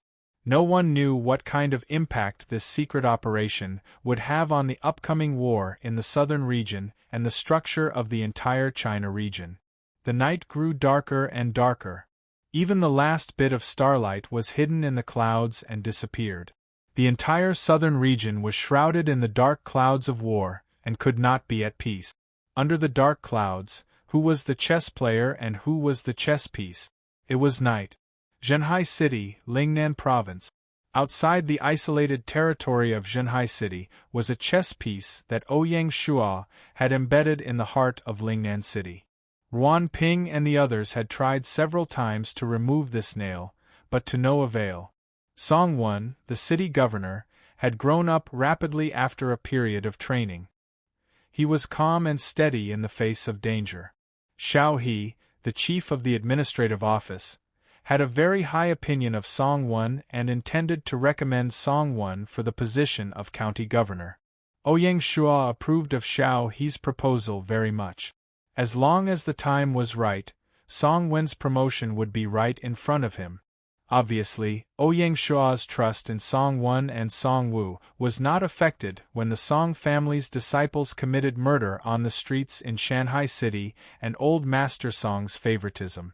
On the other hand, Song Jia's father, Song Tianxiong, was rather uneasy. Not only did he consciously strengthen the restrictions on the family's disciples, but when Ouyang Shua returned to Shanghai City, Song Tianxiong specially came to apologize. Ouyang Shua was also very pleased with his father-in-law's tactfulness. He did not wish for anyone to act recklessly in Shanghai City before it was even established. This kind of seedling had to be nipped in the bud. It was just that it was hard for his wife, Song Jia, to be caught in the middle. That night, Zhenhai City, which was thousands of miles away from Lingxi City, was also not peaceful. The army that had disappeared from Lingxi City walked out of the teleportation formation in Zhenhai City one by one. After lining up, under the leadership of the officers, they silently entered the military camp that had been prepared for a long time to rest. The whole process was also quiet. They were also waiting for the sun to rise again. If one observed carefully, they would find that the army that appeared in Zhenhai City was larger than the army that had been teleported from Lingxi City. In other words, other armies had been teleported in from other cities. It was clear that this was a large-scale mobilization of the army that had not been planned on the spur of the moment. Even the barracks that the army was stationed in had been built long ago, and the granaries of Zhenhai City had already been stocked with millions of units of grain, as if they had been waiting for this moment to arrive. Stationed in Zhenhai City was the latest to be formed, the 3rd Legion of the stalwart Tiger Army. Its soldiers were all from the various guard divisions of the various counties, and its commander was the female General Fan Lihua. The central tent was brightly lit. Fanlihua did not sit in the seat of honor, but on the first seat to the left. Seated below her was the commander of the City Guard Corps, Eli, and across from him was the commander of the 2nd Legion of the Dragon's stalwart army. Seated at the very top was a heroic young general. It was none other than the genius General Hua Tsubing. It was obvious that the army that had been quietly teleported to Zhenhai City was the Imperial Guard Corps, the 2nd Legion of the Dragon Stalwart Army, and the City Guard Corps. Each of these legions had accomplished a great deal in battle. Speaking of which, the City Guard Corps and the 3rd Legion of the Stalwart Tiger Army had only been formed before Ouyang Shua had set out to sea. At the time, they had been formed for 2 reasons. One was to expand the army, and the other was to prepare for the upcoming war. It was not without reason that the 3rd Legion of the Stalwart Tiger Army had chosen to be stationed in Zhenhai City. No one would believe that such a small coastal city would be garrisoned by a fully organized field army. The reason that Shanghai City had given was that they needed to guard against a surprise attack by the Southern Ridge City-State. What happened later proved that without the presence of the 3rd Legion, they truly would not have been able to deal with the Southern Ridge City-State's attack. By the time Ruan Ping and the others learned that Zhenhai City was garrisoned by an entire field army, they had completely given up on any thoughts of taking the city in a short period of time and ceased all activities. Completely deranged. Ruan Ping had ridiculed them at the time. Even so, Ruan Ping and the others had not thought much of it. After all, Shanghai City's attitude had always been that they would focus on a western expedition, while the Eastern Front would focus on defense. As for why the City Guard Corps had been sent to Hardstone City to temper themselves, their intentions were even more obvious. Thus, Shanghai City had spent more than half a year preparing for today's battle.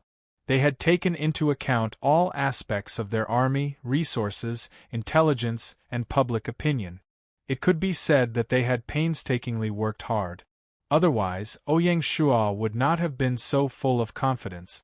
After the Imperial Guard Corps and the 2nd Legion of the Dragon Stallion Army arrived at the border and set up camp, they stealthily left under the cover of night, traveling through Kunming Commandery and stealthily entering Lingxi City.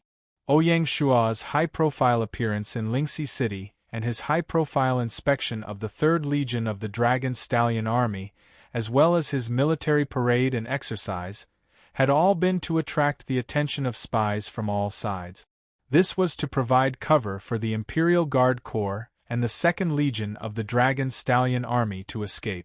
Even the merger and the press conference had been for this purpose. Of course, this was also to further confuse the Southern Ridge City-State. As a result, the attention of all sides was focused on Ouyang Shua. No one could have imagined that Bai Qi's army, which no one had paid any attention to, would actually quietly withdraw 2/3 of its army. Even now, Qin Fun and the others still believed that Bai Qi's army stationed at the border of Mengding Commandery consisted of 3 major armies, and not alone 1st Legion of the Dragon Stallion Army. Ouyang Shua's strategy, or rather, his performance, had clearly been very successful, confusing all his enemies. Besides Qin Fun and the others, the most pitiful was the Southern Ridge City-State. Ever since the Battle of Chibi began, Ouyang Shua had been overbearing, his army directly targeting the Southern Ridge City-State. His most elite Imperial Guard Corps had not even participated in the Battle of Chibi, instead heading to the border of Mengding Commandery in a high-profile manner. The Battle of Chibi had just ended, and the dark clouds of war had shrouded the skies of the Southern Ridge City-State. All the players of the China region knew that Shanghai City had hardened its heart to attack the Southern Ridge City-State. No one could have imagined that from the very beginning, the General Military Administration's plan had been to first annihilate the Southern Ridge City-State, and then return to take care of the Southern Ridge City-State. The reason was very simple. Flipping open the map of the China region, it was not difficult to discover that the Southern Ridge City-State was an isolated land with no strategic depth. If they wanted to take it down, they could do so at any time. In comparison, the situation of the southern ridge city-state was much more complicated. Chapter 730. Compared to the Yunnan city-state, the Lingnan city-state was not only geographically adjacent to the Xiangnan city-state, but it was also the founder and core member of the alliance of the four major city-states. Ruanping was at the forefront of the resistance against Shanghai City. Therefore, once the Lingnan city-state was destroyed, the alliance of the four major city-states would be half crippled. If they took the opportunity to destroy the Yunnan city-state, the enemy's plan would collapse. As the first city-state in China, the Lingnan city-state was the most mature and had strong internal cohesion. It also had an extraordinary relationship with the Yan-Huang alliance. It would be extremely difficult to take down the Lingnan city-state through conventional means. It could be imagined that if Shanghai City chose to attack the Yunnan city-state first, the day the Yunnan city-state was destroyed would be the time for the other three city-states to cooperate to the next level. If the three city-states joined forces, they would block Shanghai City's path to the north. All of these factors determined that if they wanted to break the alliance, they had to first take down the Lingnan city-state. There was another benefit to Shanghai City taking down the Lingnan city-state. This was because the east of the Lingnan province was the Jiangchuan province, where the siege lions were located, and the Minnan province, where the dragon-seeking acupuncture point was located. Once they took down the Lingnan city-state, the pressure on Shanghai City's eastern defense would be greatly reduced. They could then focus on dealing with the Chuanbei city-state and the Xiangnan city-state. Or rather, they could carry out Ouyang Shua's foreign war strategy and deal with the ASEAN countries. The only surprise would be the ripple caused by the dragon-seeking acupuncture point. Even so, it would not change Shanghai City's established strategy. Shanghai City, the central tent. Under the flickering light, Huatsubing stood up in his military uniform. His expression was solemn and heroic as he said, "The Emperor's secret order." He solemnly took out an imperial edict. "Receive the order." With a swoosh, Fan Lihua, Shi Wansui, and Eli bowed to the imperial edict at the same time. Seeing the imperial edict was like seeing the emperor himself. Huatsubing slowly unfolded the imperial edict and read, "The Imperial Guards, the 2nd Legion of the Dragon Stallion Army, the 3rd Legion of the Stallion Tiger Army, and the City Guards are to be temporarily reorganized into the Eastern Punitive Army. Appoint the great General Huatsubing as the Commander-in-Chief of the Eastern Punitive Expedition. The matter of the Eastern Punitive Expedition can be decided by the Commander-in-Chief with a single word, as though I was there personally." With that, Huatsubing took out the commander's seal and showed it to the three generals. "As you command." Shi Wansui and the other two bowed again. They didn't look surprised. Among the four generals, Huatsubing was not only the only divine general, but also the one with the highest military rank. He was also a legendary general. Shi Wansui and the other two had no objections to Huatsubing taking command of the army. "Greetings, Marshal." Shi Wansui and the other two bowed to Huatsubing and established their allegiance. Huatsubing nodded. His eyes were sparkling and he felt a little excited. This was the first time he was leading an army on his own ever since he had joined Shanghai City. Furthermore, he was leading an army of nearly 300,000 soldiers. Even during the reign of Emperor Wu of Han, Huatsubing had never commanded such an army. The expeditionary army's tent was filled with brilliant generals. They were as fierce as Xie Lai, as brave as Shi Wansui, and as heroic as Fan Lihua. All of them were famous generals of the present age. The 20 division commanders of the four major armies were also the best of the best. Huatsubing knew that he had to prove his worth as a divine general through this battle. After composing himself, Huatsubing began to name the generals. He shouted, "Shi Wansui, present. I appoint you as the vanguard general. You will lead the army to the center of Jiaozhou Commandery and destroy all enemies along the way. Take down all the main cities." Huatsubing handed over the first commander's seal. As you command. Shi Wansui looked excited as he received the commander's seal with both hands. As the name suggested, the vanguard general was a true vanguard. The fact that the marshal had given this important task to the Second Dragon Stallion army was enough to prove how much he valued them. It was the greatest reward for them. Xie Lai and Fan Lihua both looked envious when they saw this. Fan Lihua. Hua Tsubing continued. Present. Fan Lihua was also dressed in military attire. Her voice was crisp but powerful, not inferior to a man's. I appoint you as the right general.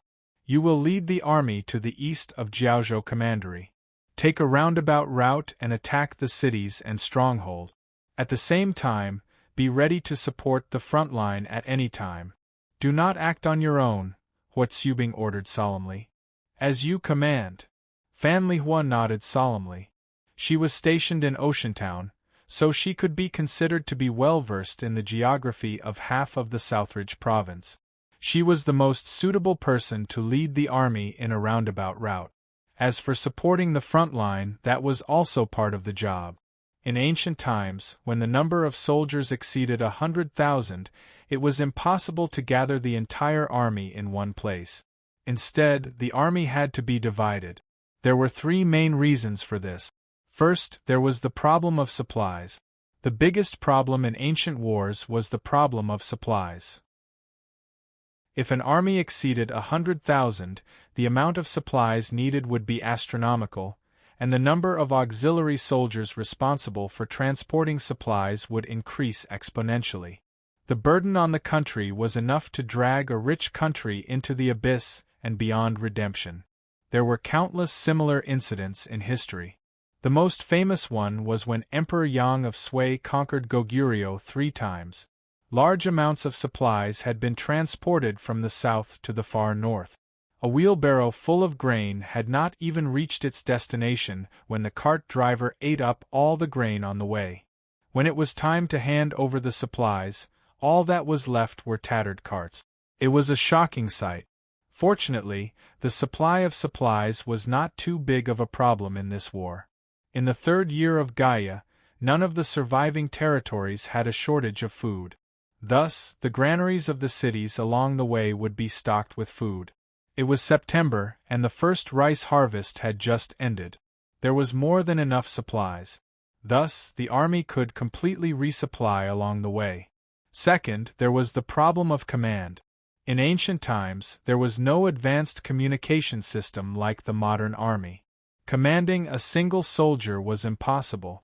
When a war broke out, the commander could only mobilize the army on a large scale. A single mistake could cause the command to be interrupted. When that happened, the army would either fight on their own or flee in all directions. Even the best divine general could not command an army of more than 100,000 at once. For a professional army like Shanghai City, it was better. They were well trained, and it was more reasonable to use the modern army as a reference. But in ancient times, many armies were recruited at the last minute. A single mistake could result in a mass exodus. The famous Battle of the Fei River in history was exactly like this. The army led by Fu Jian had not even fought with the army of the Eastern Jin dynasty, but was defeated without a fight. And the Battle of Fei River was the next battle. Third, there was the problem of marching. The width of the ancient official road was limited. If more than 100,000 troops marched at once, they would form a terrifying long dragon. It would take a few hours to run from the front to the back on horseback, not to mention that they could not see the end. Most of the time, the front army had already fought, but the rear army was still slowly rushing to the battlefield. In the tent of the Central Army camp, the roll call continued. Eli. Hua Tsubing called out the last name. Here. Eli was like an iron tower as he walked out with a gruff voice. I appoint you as the left general. Lead the army to attack along the west of Jiaozhou County. Move quickly and attack cities and strongholds. Be ready to support the front army at any time. Do not act on your own. Hua Tsubing gave a similar military order. Yes, General. Eli took the military seal. In this way, the three armies would form a trident and pierce into the heart of Lingnan City. Jiaozhou County was not only the largest county in Lingnan Province, but it was also the most developed county. Taking Jiaozhou County was equivalent to disintegrating more than half of Lingnan City's military strength. More importantly, the 150,000 soldiers of Lingnan City were gathered at the border of Jiaozhou County and Zhaoqing County. They were facing off against the 1st and 2nd Corps of the brave Tiger Army led by Sun Bin. Hua Tsubing's goal was to join forces with the brave Tiger Army and annihilate the 150,000 soldiers. If we take down the Allied army, we will have half the battle won, Hua Tsubing said passionately.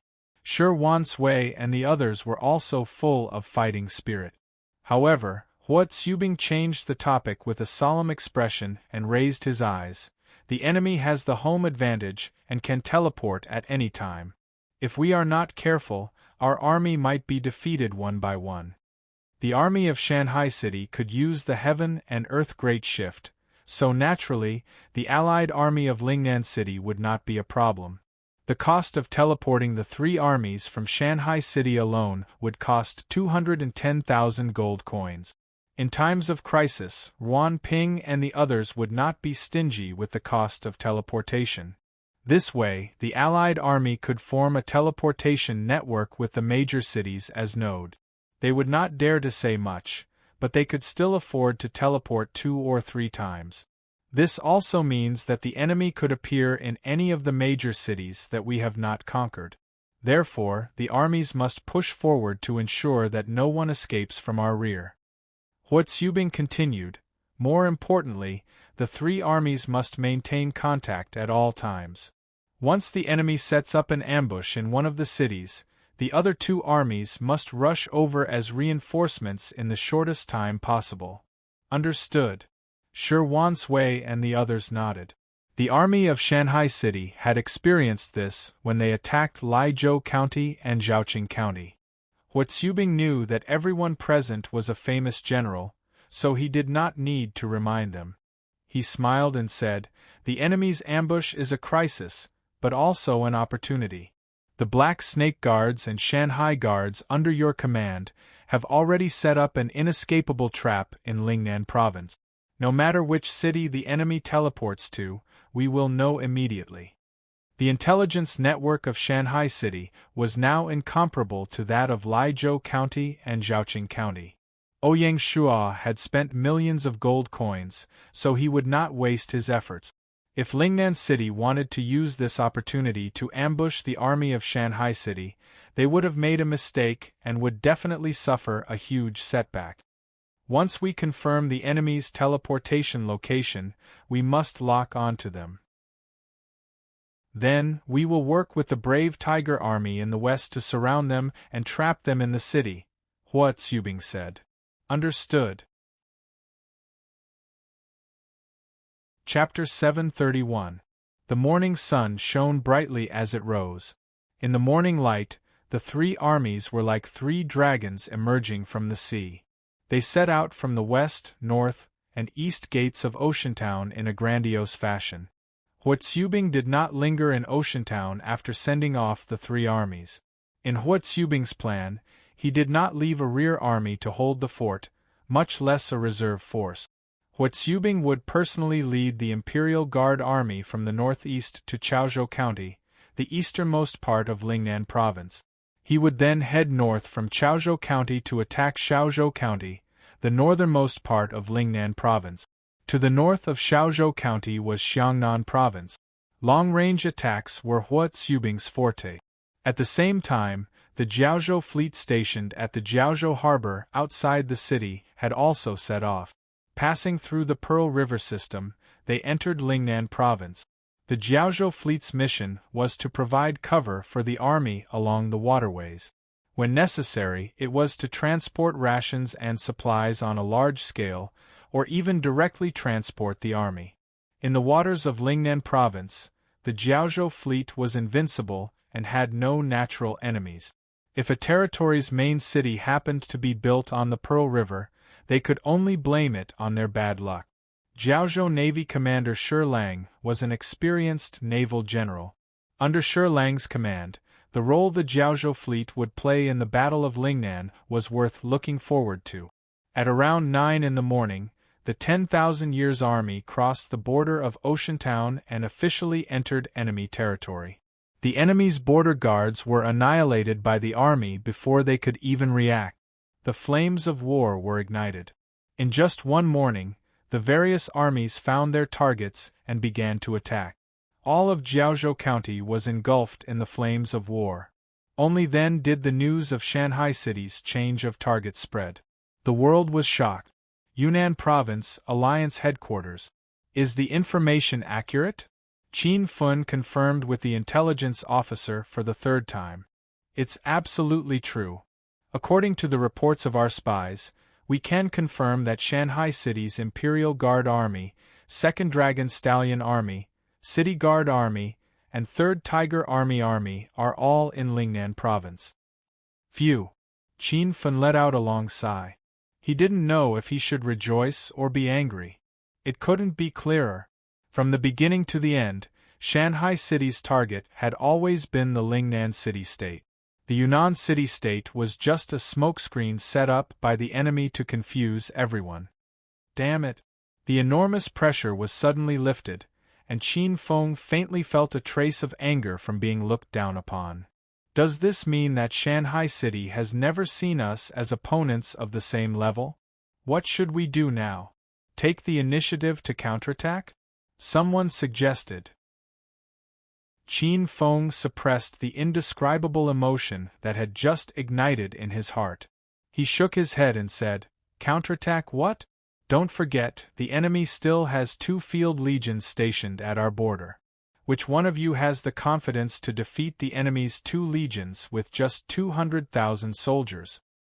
Hearing Qin Fen's question, the lords looked at each other awkwardly.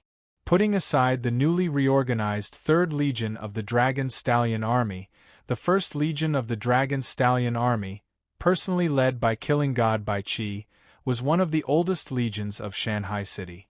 Its power was even on par with the Imperial Guard. No one had the confidence to defeat that god of death. Seeing the lord's expressions, Qin Fen felt a trace of disdain and solemnly said, "So we should just wait and see. We absolutely cannot provoke that killing god." The lords nodded in unison, deeply in agreement. As for the fate of Lingnan City, there was nothing they could do.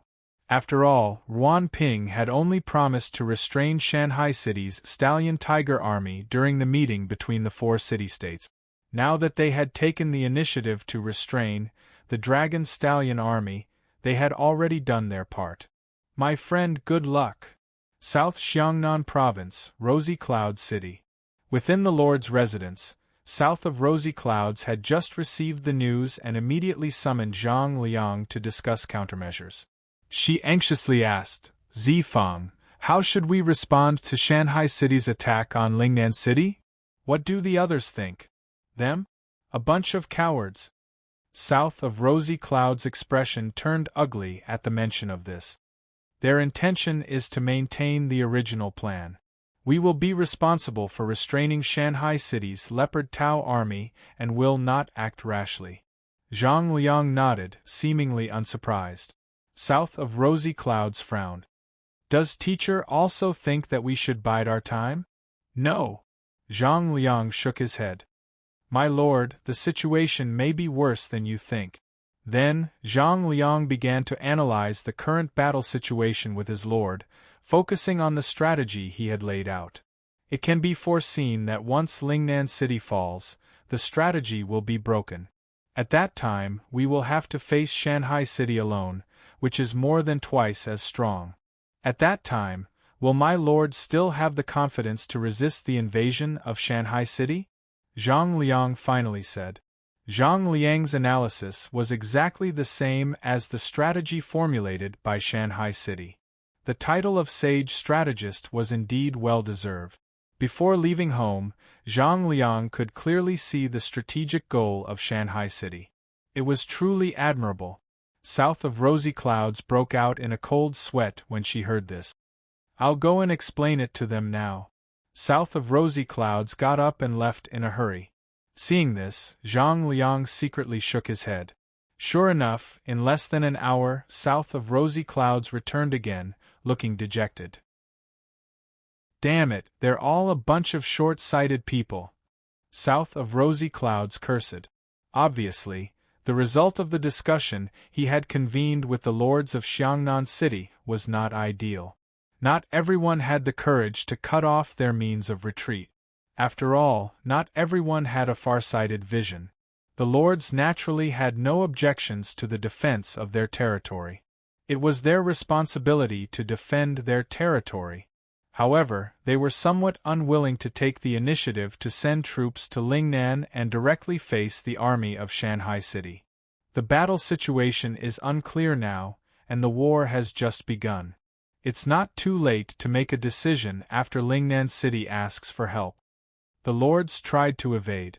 South of rosy clouds was not an eloquent person to begin with, so he was speechless. Anyone with a discerning eye knew that saving people was like fighting a fire. According to Gaia's rules, city-states could only form an alliance in name, and they could not form a second alliance internally. This also meant that if Xiangnan City sent troops to support Lingnan City, they could not teleport there directly. At most, they could only teleport to the border and then march from there. Therefore, if they really wanted to help Lingnan City, it was naturally better to send troops as soon as possible. By the time the war situation is clear, I'm afraid it'll be too late. South of rosy clouds thought hatefully. Zhang Liang saw his lord's uncertain expression and knew that his guess was correct. Having been in Rosy Cloud City for so long, Zhang Liang already knew the mentality of the city lords like the back of his hand. Too cautious but not bold enough. This kind of mentality could not be said to be bad, but in a cruel environment like the wilderness, it was difficult for such a mentality to achieve great things and become a hegemon. In contrast, their opponent, Shanghai City, was worthy of praise. The other party was more cautious than anyone else when it was time to be cautious, but when it was time to take risks, they were bolder than anyone else. Just like the battle in the Lingnan Ridge, such a large-scale diversion was an extremely bold plan, and even Zhang Liang hadn't expected it beforehand. Zifeng, what should we do now? His lord's question interrupted Zhang Liang's thought. Zhang Liang had already thought it through and said, "My lord, we can't wait any longer. Immediately unite a few hardcore allies and form a separate army to head south and attack Shaozhou County." Directly send troops? South of Rosy Clouds was somewhat uncertain when she heard this. That's right. Must we do this? We must. Okay. South of Rosy Clouds gritted her teeth. Let's do it. I'll go and gather the army now. If she really made up her mind, South of Rosy Clouds could also go all out. Compared to Xiangnan City-State, the neighboring Chuanbei City-State didn't move at all. Whether Shanghai City attacked Yunnan or Lingnan, the internally chaotic Chuanbei City had the same attitude. They were only responsible for restraining the leopard army of Shanghai City. Everything else was not within their consideration. Lingnan Province, the Allied Army headquarters. 3 days ago, Ruan Ping had already set up a temporary headquarters to deal with the war in the southern border. The original purpose was what Ruan Ping had promised Qin Fun before, to be responsible for restraining the brave Tiger Army of Shanghai City. If necessary, they would consider sending troops to Zhaoqing County and directly confront Shanghai City. Therefore, Ruan Ping had been sitting in the headquarters for the past few days. Unexpectedly, the mainland, which was calm yesterday, suddenly set off a storm. There was no doubt that the biggest impact of Shanghai City's attack on Jiaozhou County was Ruan Ping and the others. Oh my God, what happened?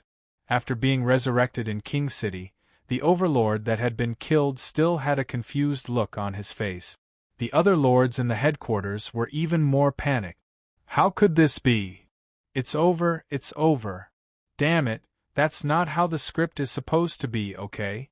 The lords were terrified and helpless. For a moment they did not know what to say. All of them were incoherent and restless. They kept pacing back and forth in the hall, their faces pale. Some of the territories close to Zhaohai City could not sit still. Some forcibly returned to their territories, while others knew that they could not resist the army of Shanghai City, so they stayed in the headquarters, hoping that the city could come up with a solution. Even someone as strong as Ruan Ping could not help but feel weak in the legs when he first received the news, and he almost fell to the ground. This news was like a bolt from the blue to Lingnan City. Think about it, other than the 4 major armies led by Hua Tsubing, the Jiaozhou fleet, and the 2 armies led by Sun Bin, Shanghai City had more than 500,000 troops to attack Lingnan City. It was twice as much as attacking Yunnan City State. Just thinking about it made people shudder. Shanghai City really thinks highly of us. Ruan Ping laughed at himself. The other lords could not laugh at all. This joke was not funny at all. Chapter 732. Everyone calm down. Ruan Ping was the first to regain his composure. He looked around at his allies and said calmly, "Everyone, the city is not at the end of the line. Not only do we have 150,000 troops, but there are also troops stationed in various territories. If we gather together, we can gather at least another 150,000 troops. That's not enough. The other side has 500,000 elite." Someone said dejectedly. Ruan Ping was not angry. "Don't forget, we are not fighting alone, we have allies." As if in response to Ruan Ping's words, a guard hurried in and handed Ruan Ping an urgent letter. Ruan Ping opened it and smiled. "What did I say? Everyone look, this is a letter from the Lord of Rosy Cloud City. He has already gathered 50,000 generals and will immediately go south to support us." A lord laughed. "At least Rosy Cloud City has some conscience." "It's Rosy Cloud City, not Xiangnan City?" There were also sharp-minded lords who noticed the problem. To be precise, Rosy Cloud City has gathered a few allies to send troops. Ruan Ping's explanation was a little forced. He tried to smile and said, "No matter what, this is a good start, isn't it? Maybe if we wait a little longer, the other cities will also send letters to support us." Ruan Ping was destined to be disappointed. For the entire morning, there was no news from the other cities other than south of Rosy Cloud City. The lively atmosphere in the command center once again fell to a freezing point. This group of treacherous bastards. The lords were the most angry at Yunnan City for not helping them. To think that they had supported Yunnan City before. What a group of ingrates. Ruan Ping's expression was very awkward when he heard this. He had already sent a letter to Qin Feng asking why they did this. Unfortunately, Qin Feng did not reply at all. What made Ruan Ping even more shocked was that Yan Huang alliance also did not move. This was the step that completely knocked Ruan Ping down. According to the results of his discussion with Di Chen and the others, Yan Huang alliance promised that if Lingnan City was invaded by Shanghai City, they would definitely send troops to support. For this, they deliberately left a territory in the Lingnan province and did not integrate into the city system. It was to form an alliance with Handan City and other cities, so that they could easily transport their troops over. Ruan Ping did not expect that the real war would end up like this. It shouldn't be. Ruan Ping thought hard but could not understand. Jingdu Province, Handan City. Di Chen was not really treacherous, but he had his reasons. As soon as Shanghai City invaded Lingnan City-state, Di Chen found peerless beauty and discussed the matter of sending reinforcements. Who would have thought that things would change? Imperial Wind has sent news that Bai An has been in contact with all the major mercenary groups in Royal City this week. According to reliable sources, Bai An is preparing to hire 100,000 mercenaries at once, Peerless Elegance said. The reason why Hardstone City hired mercenaries was self-evident. Their only opponent was Handan City. Where did that brat get so much money? Di Chen was confused. As a matter of fact, Bayan was originally on the same side as Di Chen. When Di Chen was at his lowest point, he was invited by Di Chen to join Di Chen's camp and help him out. However, the two of them had not worked together for long before they parted ways again due to differences in ideology and status. Therefore, Di Chen wasn't completely clueless about Bayan. It could be a loan from the Bank of the Four Seas, Peerless Elegance speculated.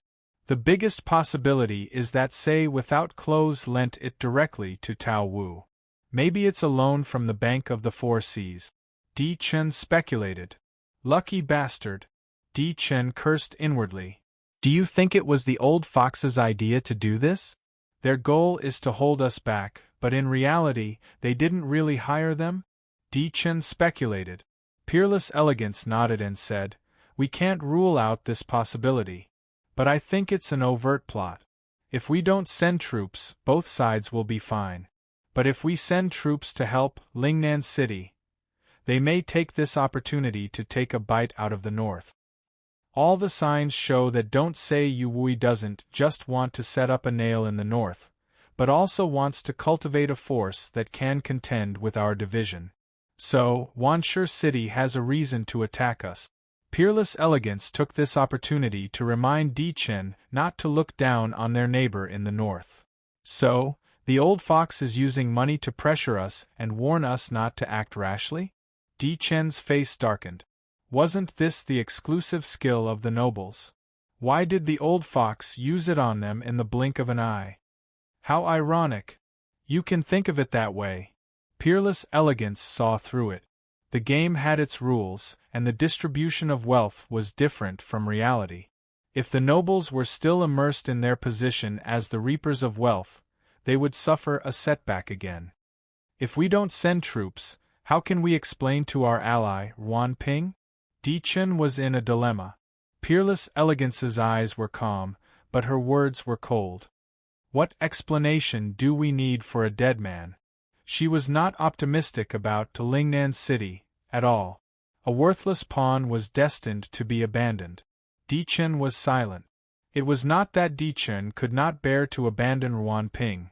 On this point, he and Peerless Elegance were the same. Their hearts were as hard as a rock. Di Chen was not willing to give up a great opportunity to attack the rise of Shanghai City. In the first half of the year, Handan City had shown great power and finally closed the gap between the two sides. In the blink of an eye, there would be an even greater gap. This was a deep and unforgettable blow. Don't think too much. Peerless Elegance's expression softened, like a spring breeze, warming people's hearts and soothing Di Chen's restless mind.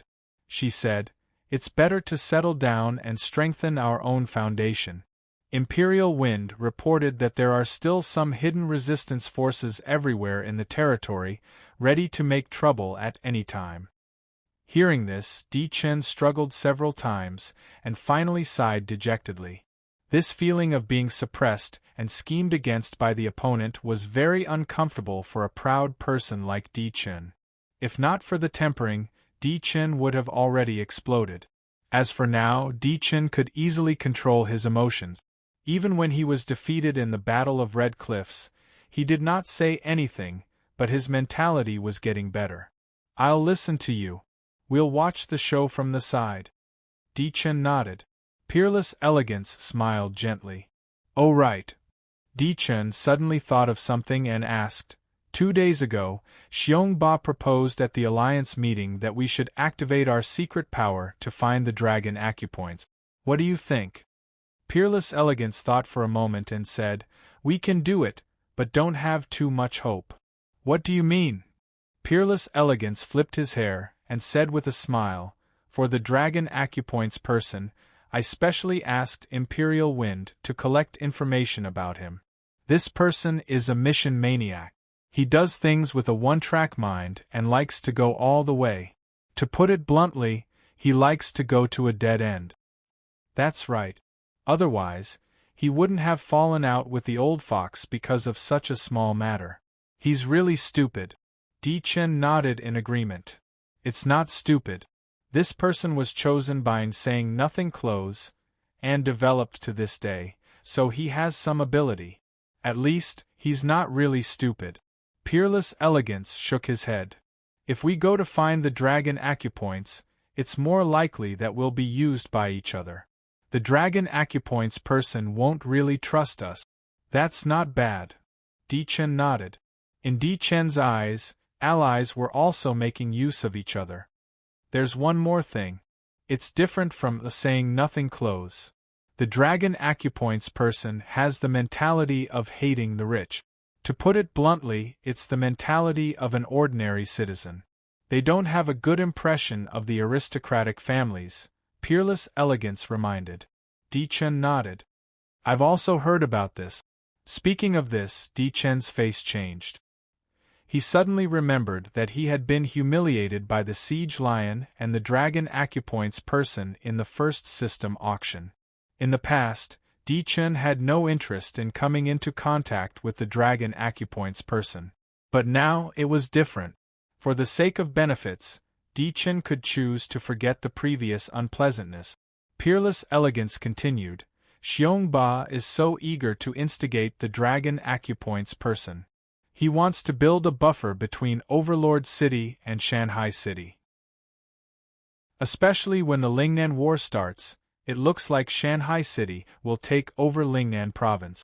If there's no change in the dragon acupoints person, Xiong Ba will have a headache. After that guy took over Izhou Island, he was so proud. Now he's afraid? He was beheaded in the Battle of Red Cliff. It's a shame. Di Chen didn't have a good impression of Xiong Ba. Speaking of Izhou Island, I don't believe that saying nothing close will be indifferent. Peerless Elegance's meaning was unclear. You're right. Let him fight with the old fox. We'll sit on the mountain and watch the tiger's head. Di Chen also understood, and his mood suddenly became happy. At this time, Di Chen was glad that his territory was very different from Shanghai City. So, we can just watch from the side and let Xiong Ba worry about the dragon acupoints person. Success is gratifying. Even if we fail, we won't lose anything. Why not? Let's do that. Di Chen nodded. The study gradually became quiet. Taiyuan Province, Luofeng City. Shanghai City had changed their target, and even their ally, Feng Qiuhuang, did not know about it. You even hid it from me. Sooner or later, I'll settle the score with you. Feng Qiuhuang was still as domineering as ever. Master, shouldn't we do something? The one who asked was a middle-aged strategist. Upon closer inspection, it was Cheng Yu who worked under Cao Cao. Feng Qiuhuang was really capable. She couldn't subdue Cheng Yu in the military map, but after returning to the main map, she managed to recruit this top strategist in the blink of an eye. No one knew how she did it. Naturally, we have to do something. No matter what, we have to create some trouble for Di Chen and the rest. Feng Qiuhuang smiled, but her eyes were filled with killing intent. Chapter 733. For Lingnan City-State, the 18th of September was a very difficult day. On that day, the four major armies of Shanghai City split into four groups and cooperated with the Navy fleet to charge through Jiaozhou County. In just one day they took down four major cities. One had to know that the entire Lingnan City-State had less than 40 territories. The three major armies of Shi Wansui, Eli, and Fan Lihua formed an impenetrable trident that pushed forward from the south to Beiping County. They did not leave any blind spots and did not let a single fish slip through the net. The three major armies fought steadily and did not rely on speed to win. They only sought to advance steadily. That way, they naturally gathered an immovable aura that made any enemies in their way tremble in fear. It was as if Mount Tai was pressing down on them, suffocating them. The Imperial Guards led by Hua Tsubing had a different style. The Imperial Guards did not stop in Jiaozhou County. They quickly marched all the way to Chaozhou County.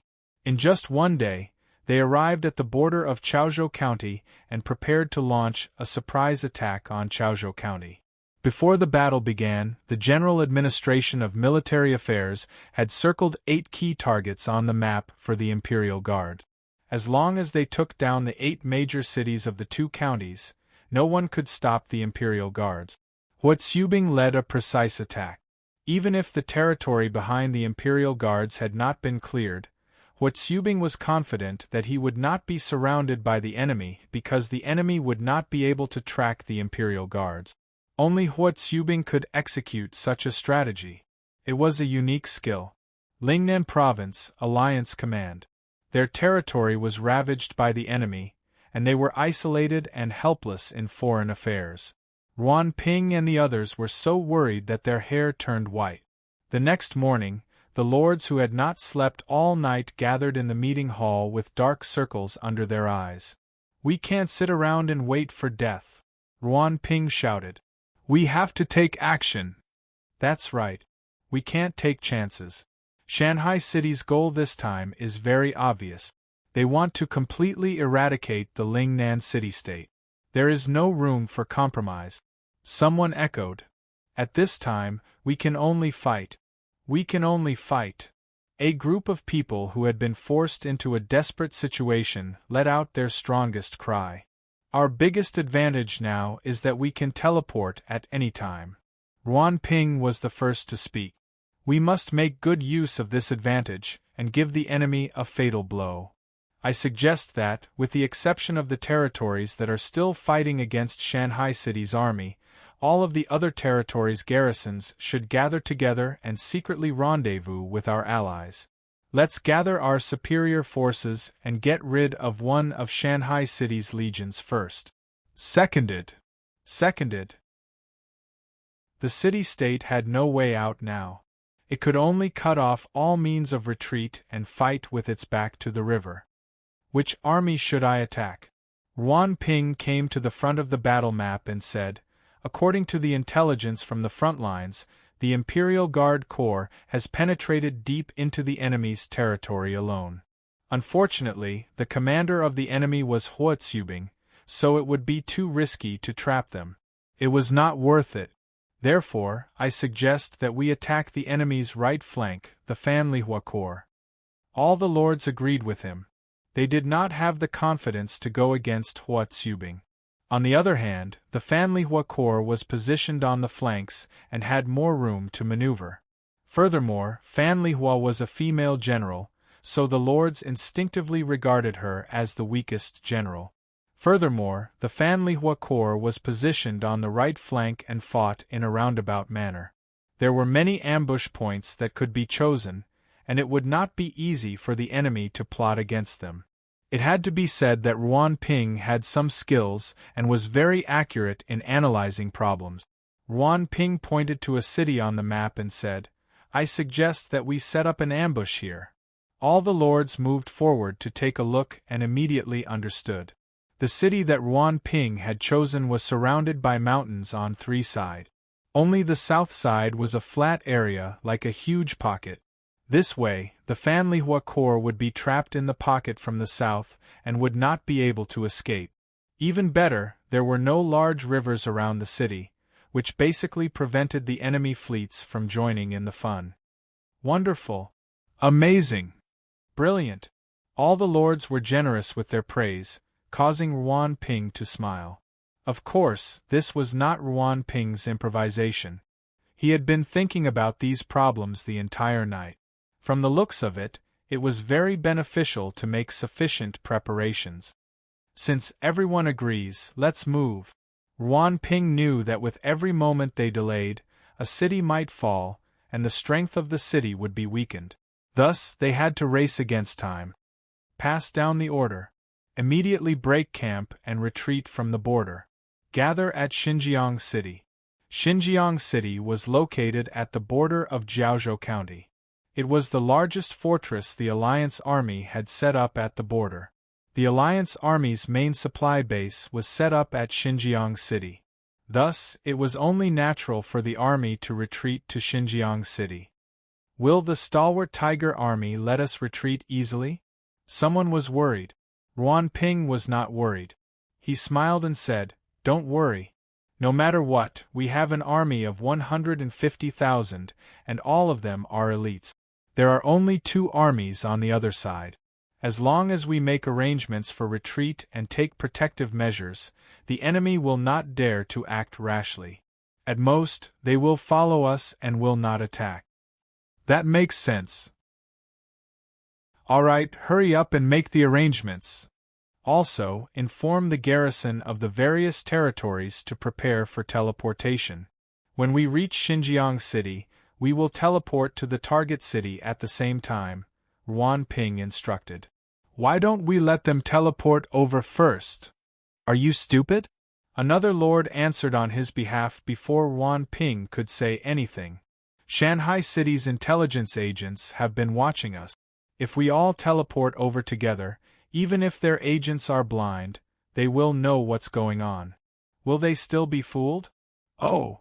The lord who asked the question flushed red at the rebuttal. Hurry up and get ready. Yuan Ping changed the topic and helped the lord out of his predicament. The entire alliance's command center immediately bustled with activity. With a specific goal and plan, at least everyone was no longer in a mess like ants on a hot pan. From the lords to the soldiers, everyone was holding back their anger. Their fighting spirit was reignited. In this chaotic world, no one was willing to sit and wait for death. At the same time, in the encampment of the stalwart Tiger Army, a burly soldier opened the tent and walked in with large strides. He knelt on one knee and said respectfully, "Marshal, the enemy on the other side is moving. From the looks of it, they are preparing to retreat." The Central Army tent was extremely simple and crude. Apart from the scattered military books all around, the most eye-catching thing was the enormous map of South Ridge Province hanging in the center of the tent. This was the masterpiece of countless spies of the Military Intelligence Division who had labored for several months. Sun Bin sat on the wheelchair that the Mo family and No. 7 Research Institute had specially built for him, silently staring at the battle map. Speaking of which, Sun Bin's wheelchair was not simple. The wheelchair's bearings and wheels were forged from fine steel. The outer layer of the wheels was sewn with 2 thick layers of rubber. Although it was not inflated, it could already move on complicated terrain. The bearings and steel wheels, coupled with the driving parts, could be considered a microcosm of Shanghai City's industrialization. Apart from that, the wheelchair had been meticulously designed by the Mo family's mechanical geniuses. There were poison-extracting arrows that could pierce through the heart, as well as related ejection escape devices. Even the wheelchair's driving system had been designed by the Mo family's mechanical geniuses. Such an intricate design made some of the mechanical experts in the No. 7 Research Institute gasp in amazement. The ingenuity of ancient mechanical techniques was unique, and it was not something that could be fathomed by future generations. When Sun Bin heard the soldier's report, he was not surprised. He did not even turn his head. He smiled and said, "The fish have finally started swimming. Inform General Di Qing to come here for a discussion." "Yes." The soldier turned and left silently. After a while, the bronze-masked Di Qing walked into the tent. "Marshal." Di Qing bowed from afar. Speaking of which, both of them had words carved on their faces. Sun Bin's was branded, while Di Qing's was carved because of his lowly status. The difference was that Sun Bin never hid his face, while Di Qing always wore a bronze mask. From this, one could see the characteristics of the two generals. Sun Bin had completely let go of his past experiences, and his heart was calm. After all, no matter how much he tried to hide, he could not hide his crippled legs. As such, he might as well openly show his true face. A commander-in-chief of an army in a wheelchair. What a sight! Di Qing was different. He was born of a lowly status and had a sense of inferiority. He was used to covering his face and hiding in the shadows. In this way, it added a different kind of charm to it. When he saw the bronze mask on the battlefield, he knew that the murderous General Di Qing had arrived. Both of them were different, but they had coincidentally met to work together. It could be considered a kind of fate. Because of this, Di Qing respected Sun Bin even more. Ever since he joined the stalwart Tiger Army, Di Qing, the second-in-command in the stalwart Tiger Army, was extremely cooperative with Sun Bin. Sun Bin turned his wheelchair around and smiled. "You know everything, right?" "Yes, the enemy has begun to move." "Okay, then let's act according to plan." Sun Bin nodded. "I will lead the First Army to pursue the enemy and coordinate with the pincer strategy of the Eastern Punitive Expedition. General, you will lead the Second Army to the north and sweep through the enemy along the way. Then, you will attack Shaozhou County. Strive to meet up with General Hua at Shaozhou County." "Understood." Di Qing nodded. This plan had been formulated a long time ago. Sun Bin was just confirming it as usual. "General, remember this. You can be slow, but you can't be too fast," Sun Bin pointed out. "You must capture all the cities along the way. Don't let the enemy see through your intentions before the Imperial Guard Army advances into Shaozhou County. No matter how fast the Imperial Guard Army was, they would still have to pass through the entirety of Shaozhou County. Thus, they had to be given some time.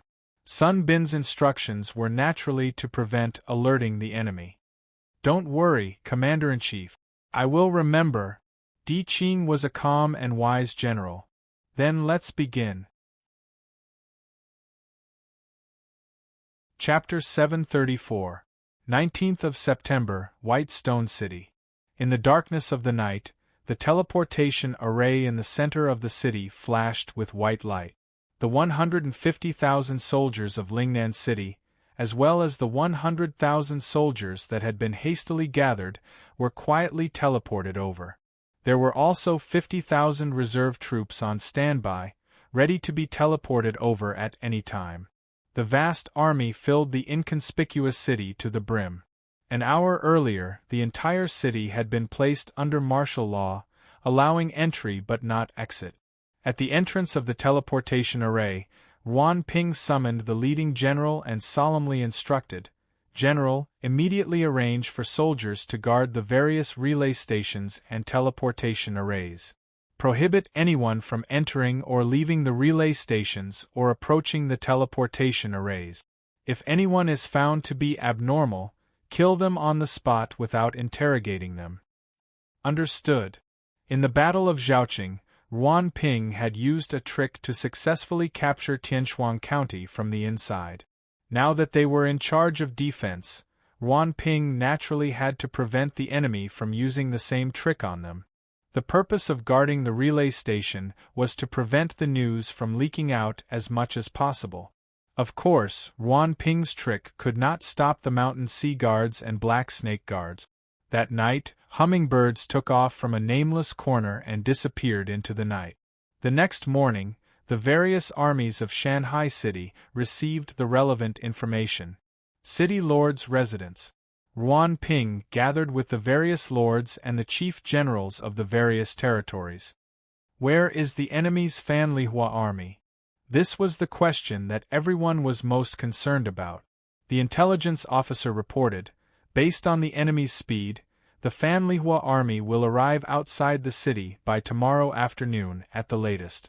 This afternoon, the scouts have already discovered the enemy's vanguard." "Did they discover you?" Yuan Ping asked. "Absolutely not." The intelligence officer was very confident. After all, the surroundings of White Stone City were their territory. If they could not even conceal themselves, the intelligence officer would not have the face to stand here and report to the various lords. "In that case, let's act according to plan," Yuan Ping said. "Yes." The generals saluted in unison. That night, White Stone City was destined to be sleepless. They would weave an impenetrable spider web in the city and even outside the city, trapping the Fanlihua army. Next, the group discussed specific tactics and only dispersed late at night. That night, White Stone City was destined to be sleepless. In a small courtyard on the west side of the city lord's mansion, Yuan Ping stood in the courtyard, looking up at the moon, deep in thought. His eyes flashed with excitement and anticipation. If this battle was successful and the Fanlihua army was wiped out, It would prove that their strategy was correct. In this way they could replicate it once or even twice. The invincible army of Shanghai City was not invincible. Ouyang Shua, I won't let you succeed. A trace of madness flashed across Yuan Ping's face. On the afternoon of the 19th, Kunming Commandery, the encampment of the 3rd Dragon Stallion Army Legion.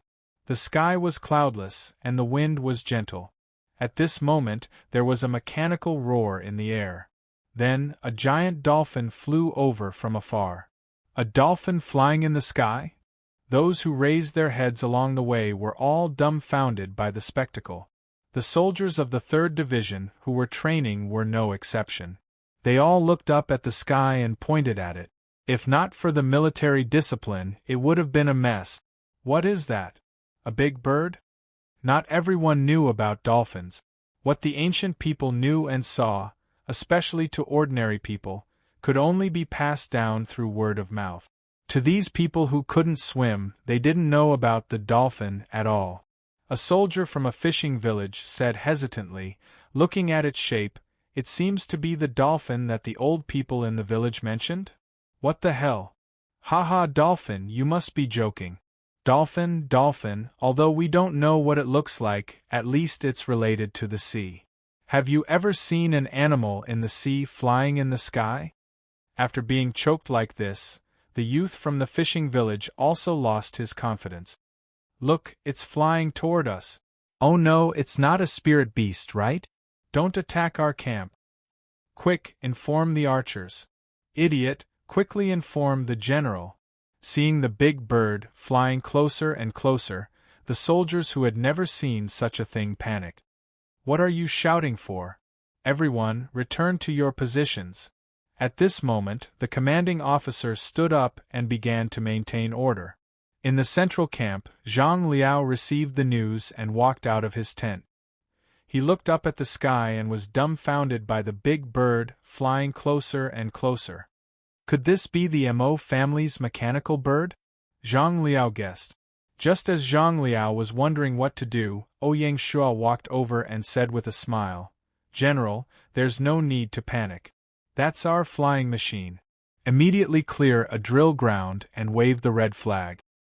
"Yes, sir."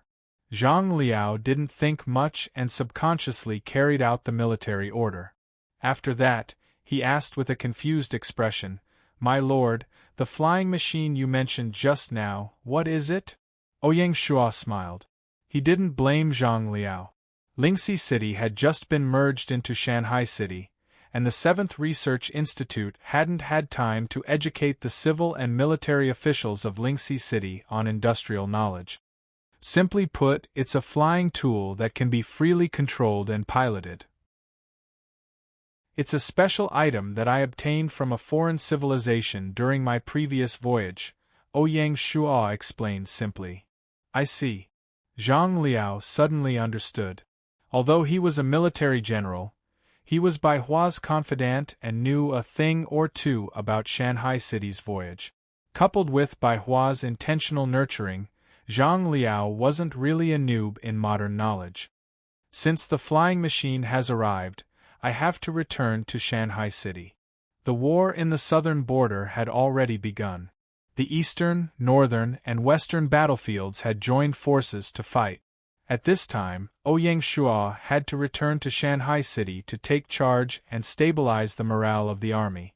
The General Administration of Military Affairs had already set up a temporary headquarters in Shanghai City and was just waiting for Ouyang Shua to return.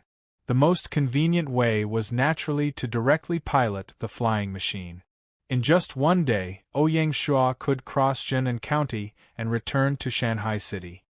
"My lord is going back?" Zhang Liao was a little surprised. "That's right."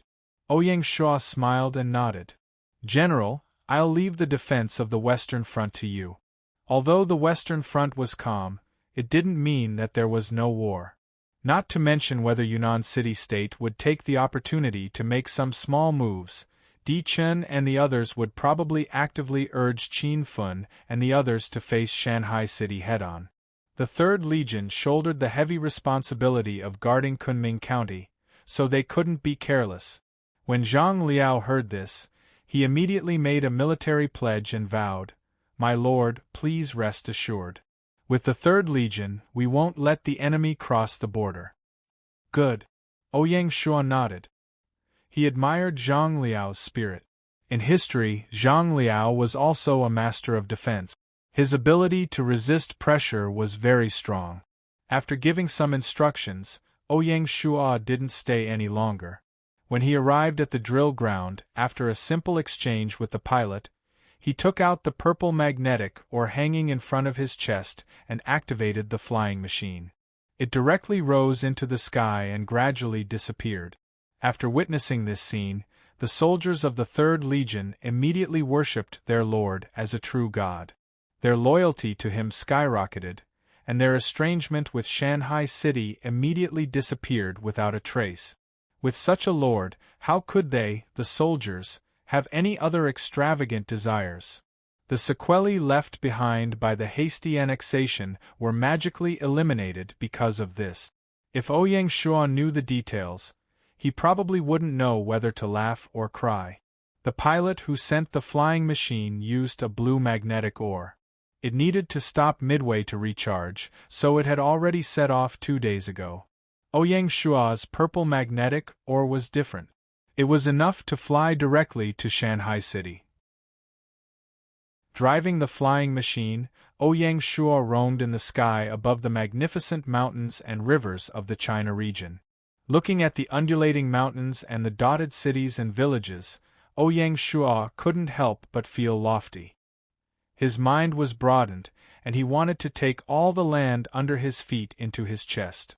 With such lofty aspirations and such an experience, it was indeed an extraordinary journey. At noon the next day, Ouyang Shuo returned to Shanghai City. Chapter 735. Shanghai City, General Military Affairs Department.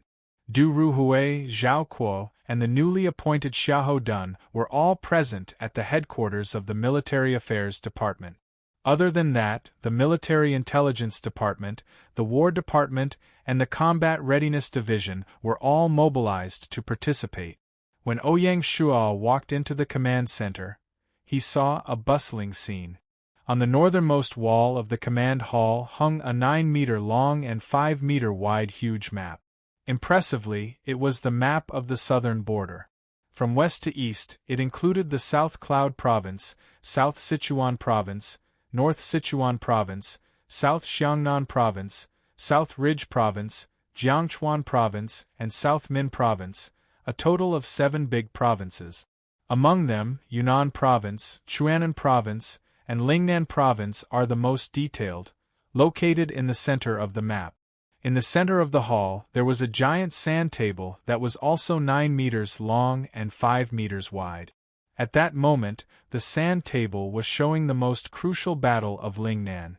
The land of the 3 counties of Lingnan city-state could be seen clearly.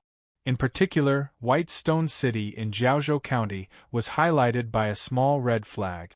Every once in a while, a piece of information would be sent to the command center.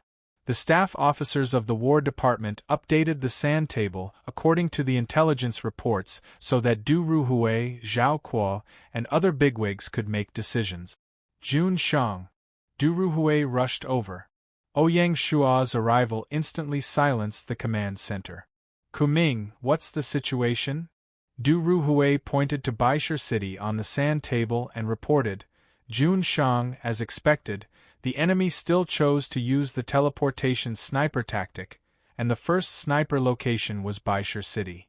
Ouyang Shuo glanced at the terrain of White Stone City and said with a smile, good choice of location. Yes.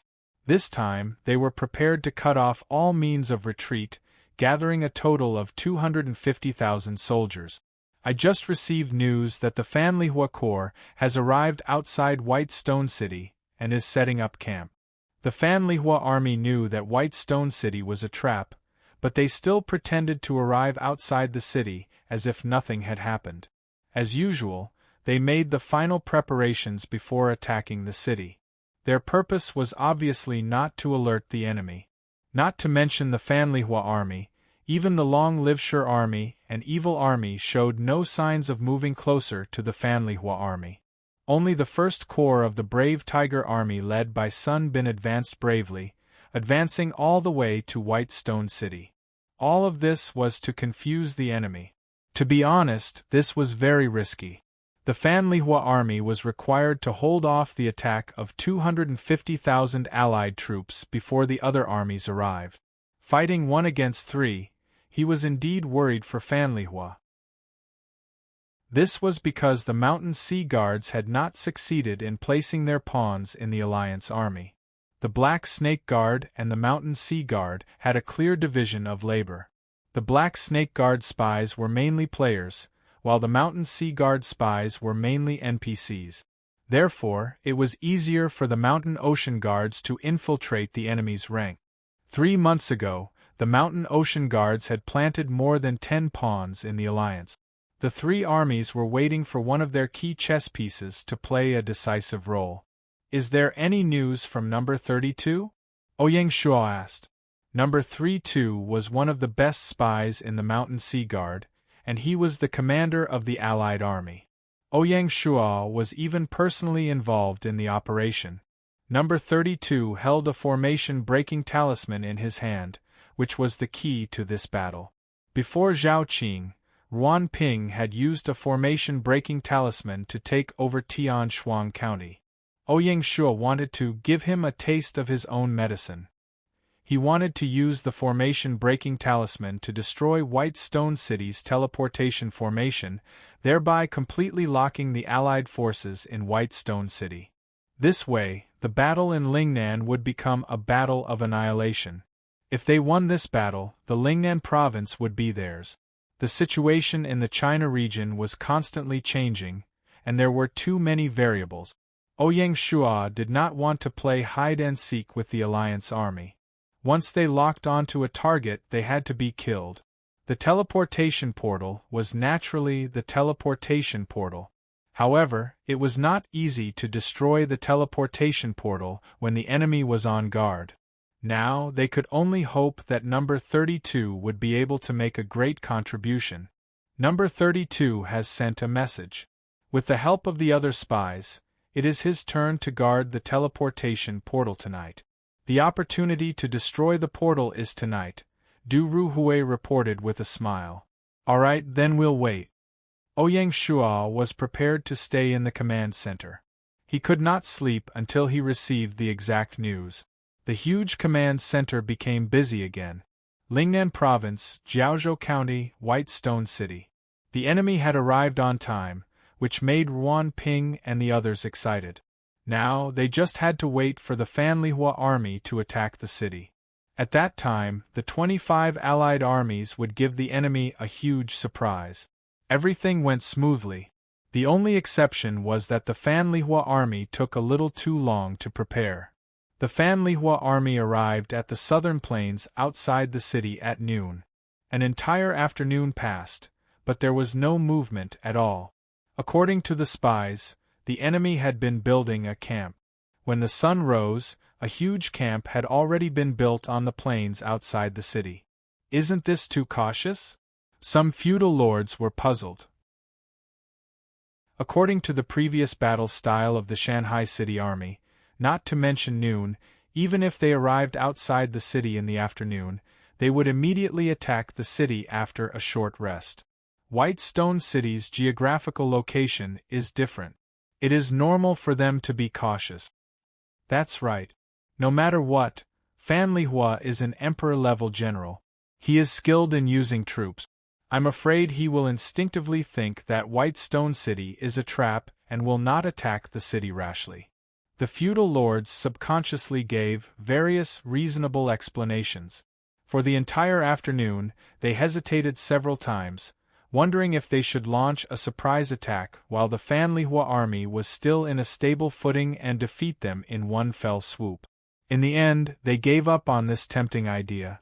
First, if they launched a surprise attack, it would be equivalent to exposing their target, and it would be difficult for them to succeed. If they only defeated the Fanlihua army instead of annihilating them, it would undoubtedly be a failure for the Allied army. After all, Shanghai City would not give them such an opportunity to ambush again and again. Second, the enemy was the Shanghai City Army. The quality of the Shanghai City Army was well known and recognized. Even if they were setting up camp, Ruan Ping and the others would not think that the enemy was not on guard at all. Even if they were setting up camp, Ruan Ping and the others would not think that the enemy was not on guard at all. Thus, the safest method was to wait for the enemy to attack the city and annihilate them. In a city, there were radical feudal lords and conservative feudal lords. When everyone gathered together to discuss a strategy, they would often choose the safer method. This was the advantage of collective decision-making, but also its disadvantage. The result of mutual constraints was that there would never be a radical and risky plan. In this way, it was equivalent to burying an excellent opportunity for the Allied army to turn the situation around. If the Allied army chose to attack in the afternoon, the Fanlihua army could only resist. In a situation where there were no barracks, trenches, or other defensive fortifications, it was really unknown whether or not they could hold on. Night fell, and everything was silent. The Fanlihua army camp outside the city was still burning the midnight oil, the tall barracks blocking the Allied spies' line of sight. Inside the camp, all kinds of fortifications were still being built in full swing. Along the wooden walls of the barracks, a large number of soldiers personally went into battle, digging trenches. Between the trenches, there were countless arrow towers and barricades. What was even more strange was that in the center of the barracks, the army was building another barracks overnight, similar to the inner city of the city.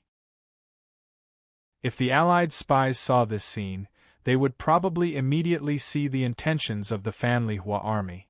How was this a barracks prepared for attacking the city? It was clearly prepared to defend to the death. Around 6 o'clock in the evening, Baishur City. The army stationed at the teleportation portal welcomed a routine handover, checked the token, and passed by. The next officer on duty was a young general called Song Gue, from Jiaozhou County's Huadong County. 3 months ago, he had joined Huadong County with the wilderness refugees, and had been promoted to a brigade marshal with his military achievements. His background was clean. Ruan Ping and the others, including the leader of Huadong County, did not know that Song Gue was a spy carefully trained by the Mountain Sea Guards. He had mixed in with the refugees and naturally joined Huadong County. More than half of the Mountain Sea Guards' spies used this method to infiltrate their target. A full 3 hours passed, and everything in the city was as usual. The night grew darker, and only the faint moonlight shone down from the sky, illuminating the land around the teleportation portal. In the night, the faces of the soldiers became blurry. After standing guard for a full 3 hours, their bodies did not move at all, and their minds were highly focused. The attention of the soldiers began to fade, and their bodies were already protesting. At this moment, the sound of a small cart colliding with a stone slab could be heard on the street that was classified as a restricted area. Golyalo! The sound was unusually ear-piercing in the silent night. Who is it? This is a military restricted area. Unauthorized personnel are not allowed in. As expected, the small cart was quickly stopped by the soldiers outside. Greetings, sir. I'm here to deliver supper. The person pushing the cart was an old man with a hunched back and a flattering smile on his face. He looked humble and pitiful. The old man opened one of the wooden buckets, and a fragrant aroma wafted out. Sir, look at this freshly roasted chicken. It smells so good. Gulp. The soldier unconsciously swallowed his saliva. Who told you to deliver supper? Don't you know this is a restricted area? The soldier's attitude softened. It's me. At this moment, a voice came from behind him. The soldier was stunned. He turned around and saluted. Brigade Marshal. It was Song Gue. He exchanged a glance with the old man, then turned to the soldiers who were still standing guard and said with a smile, You've all worked hard. Tonight, I'll pay out of my own pocket to treat everyone to supper. Don't stand on ceremony. All right. Since the brigade marshal had spoken, the soldiers who had been starving for the whole night were naturally happy. Come, come, come. Freshly roasted chicken. The old man pushed the small cart and walked among the soldiers. Like a magic trick, he took out freshly roasted chicken from the cart, and the aroma wafted out. Don't stand on ceremony, sir. There's wine here. Do you want some to warm your stomach? Good job. The soldier laughed with satisfaction and gave a thumbs up. Good wine and roasted chicken were the most delicious food in the world. Was there any better enjoyment than this? Under the temptation of delicious food, the orderly soldiers immediately dispersed, and the scene became chaotic. Chapter 736. Amidst the chaos, Song Gue stealthily approached the transportation array. While no one was paying attention, Song Gue quickly took out the formation-breaking talisman and stuck it on the transportation array. A white light flashed, and the transportation array immediately stopped operating. The transportation array was originally forbidden, so no one had noticed the anomaly just now. Just as Song Gue stealthily left the transportation array, an angry roar suddenly came from the front. The anger in the roar could burn people from afar. Bastards, what are you doing? Raising his head, he saw Ruan Ping rushing over with his personal guards. For some reason, Ruan Ping had been restless all night and did not feel sleepy at all. For some reason, he wanted to bring his personal guards to check around the city. He did not expect to see a group of soldiers eating roast chicken and drinking wine when he arrived at the most important transportation array. How could he not be angry? Who is your commanding officer? Tell him to come see me. Ruan Ping's face was gloomy, his eyes cold like a venomous snake that wanted to devour someone. When the surrounding soldiers heard this, they kept quiet out of fear, not daring to speak. It's me. Song Gue successfully completed his mission and was in a good mood. However, he pretended to be fearful on the surface and stumbled over to Ruan Ping, trembling as he saluted. Bastard! When Ruan Ping saw Song Gue's red face, he was so angry that he directly kicked him. Ugh! This kick was not light. Song Gue clutched his stomach and curled up in pain.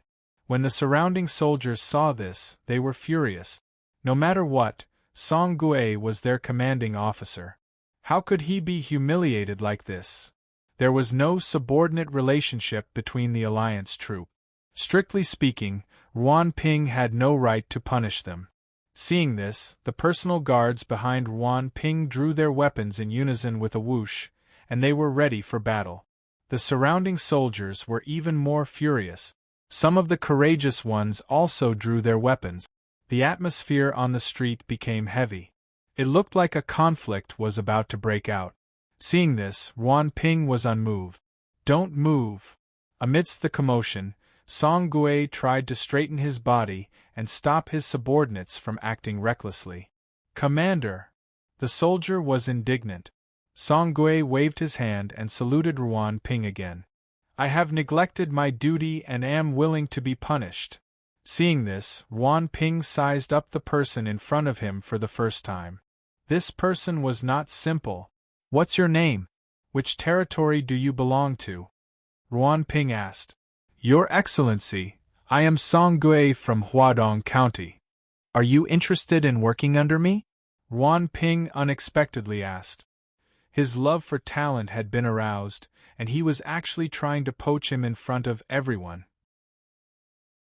Seeing this, the surrounding soldiers looked at each other in dismay. This lowly general is humble. Thank you for your favor.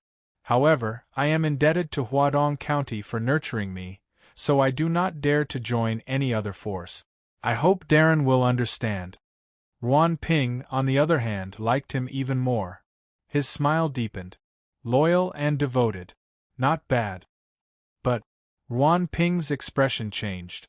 His expression was somber. You neglected your duty, so you have no choice but to be punished. Guards! Here. 30 lashes, carried out immediately. Ruan Ping didn't give any face. Yes, sir. Behead the one who delivered the roasted chicken. I've already made it clear that this is a forbidden area. Anyone who dares to approach is to be killed, Ruan Ping said. When Song Guigang heard this, his body stiffened and his fists clenched. Gritting his teeth, he quietly let go. That's a comrade who fought alongside him. In ancient times, whipping was extremely cruel. After 30 lashes, Song Guigang couldn't even stand and was carried back to the barracks to recuperate. At the same time, the exploration team led by Song Guigang was also replaced. After this interlude, the night returned to tranquility. Just as Ruan Ping was about to leave, the exploration team that came to take over checked the teleportation array according to the rules. Upon doing so, they were scared silly. Darren, bad news. What happened? Ruan Ping's heart trembled. The teleportation array is broken. What? Ruan Ping seemed to have gone mad. He instantly rushed to the teleportation array. Looking at the motionless teleportation array, his face instantly turned pale. He said in a daze, "It's an array-breaking talisman. Damn it, it must be Song Guigang." Ruan Ping's eyes were bloodshot. Guards. Here. Arrest Song Guisua and interrogate him through torture. Yes, sir. Could it be that all of this was a trap set up by Shanghai City? Ruan Ping's heart suddenly palpitated. He couldn't help but tremble. The news of the teleportation array being destroyed swept through the entire Allied army like a hurricane. The feudal lords of the city instantly felt a chill run down their spines. Baishur City, the mayor's residence. The feudal lords and their generals gathered for a temporary meeting. Before the meeting began, the feudal lord of Huadong County had already been locked up and was being interrogated in prison. Ruan Ping and the others suspected that the feudal lord of Huadong County was also an accomplice, perhaps even the mastermind. He was a pawn of Shanghai City embedded in the city. The atmosphere in the meeting hall was close to freezing point. No one was in the mood to talk. The destroyed teleportation array was like a ghost in the dark night, looming over the meeting hall, unable to dissipate. The feudal lords weren't fools. It was easy for them to guess that everything they had done had been under the surveillance of Shanghai City. They were at the mercy of the enemy. It was laughable that they still thought of themselves as smart, fantasizing about dealing a fatal blow to the enemy. If that's the case, aren't we just a bunch of clowns?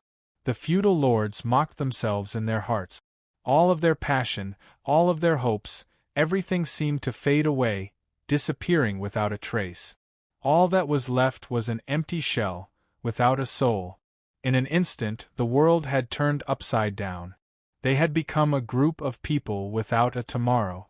Just a moment ago, they were the cream of the crop in the wilderness of the China region, enjoying the respect of tens of thousands of people. Everyone, say something. Ruan Ping's voice was hoarse and full of bitterness. What else can we say? Yes, it's useless to say anything. We can't win. But we can't just give up. Ruan Ping was exasperated. In the face of Ruan Ping's accusations, the feudal lords were indifferent, their faces expressionless. There was nothing more sorrowful than a dead heart. This was their current situation. Let me say something. The feudal lord of Baishur City suddenly stood up. There's a small path in the mountains behind Baishur City that leads outside. However, the path is rugged and steep, and it's desolate and uninhabited. It's impossible for a large army to get through, but it's still possible to escape with a small group of soldiers. Is that so? There was no joy in Ruan Ping's eyes. Since when did they have to rely on a small path to escape? The other feudal lords felt the same way. Without an army, what was the point of escaping? I say, everyone, don't be depressed. At least we can return to the territory, take away the territory's wealth, and become rich in the main city. The feudal lord of Baishur City consoled. He was quite optimistic. That's the only way. The feudal lords smiled bitterly in agreement. They were all ambitious people. Become rich? How ironic. I say, since we have a path of retreat, we can't just be cowards. Don't forget, we still have 250,000 soldiers in our hands. If we really charge out, can a woman like Fan Lihua stop us? However, Ruan Ping was unwilling to give up. He tried his best to pull himself together and shouted, "Even if we fail, we still have to take a bite out of Shanghai City. Moreover, we are not at the end of the line yet." That's right. If we retreat just like this, won't Shanghai City be the same?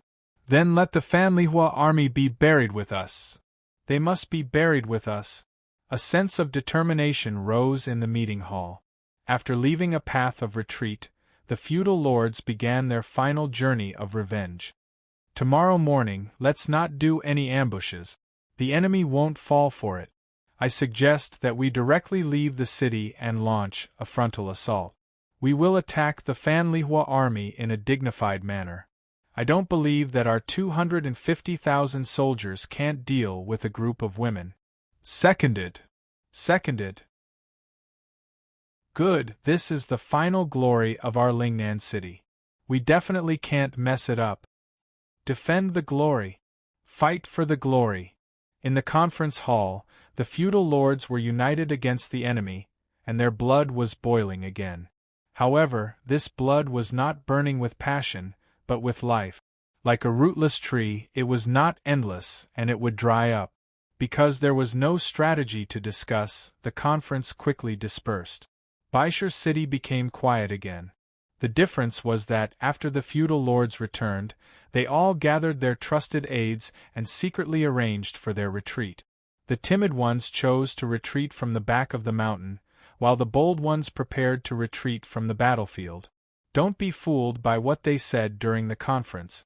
If they could return to the territory alive, smoothly take away the wealth, and live a stable life, it would be very good. At least it was better than nothing, right? That was why people said that the human heart was the most complicated. Especially for the feudal lords, no one's heart was pure. The truly pure feudal lords had long been eliminated in the territory wars. That night there was another episode. Song Gui and the Huadong County's feudal lord were tortured to death in the torture. The Huadong County's feudal lord was indeed innocent, but at this time, no one went to investigate his identity. If he wanted to blame someone, he could only blame his bad luck. Song Gui's sacrifice was really heartbreaking. On this very night, another nameless hero sacrificed his life for Shanghai City's rise to prominence. As long as the war continued, as long as Ouyang Shua's ambition remained, as long as Shanghai City continued to expand, such unknown heroes would appear one after another. Reality was so cruel. Fortunately, the night would eventually disperse and dawn would come. When the sun rose again, it would be a brand new day. P.S. In the April monthly votes battle, with the support of our brothers, we managed to maintain 9th place in the categorized category. Shengshao will fulfill his promise and add 2 chapters. The specific update time is yet to be determined. Shengshao has fulfilled all of his previous promises. His character is still guaranteed, and he will definitely make up for the promised update. Brothers, please rest assured. After midnight, the May monthly votes battle will begin, and the flames of war will continue to burn. The double monthly votes will continue for another week. Brothers, please continue to support us and cast your precious monthly vote. Xingshao Kowtows, thank you brothers for your support. You're tuning in to the Phoenix Knights YouTube channel. Don't forget to subscribe and join us on this journey to catch the most captivating stories.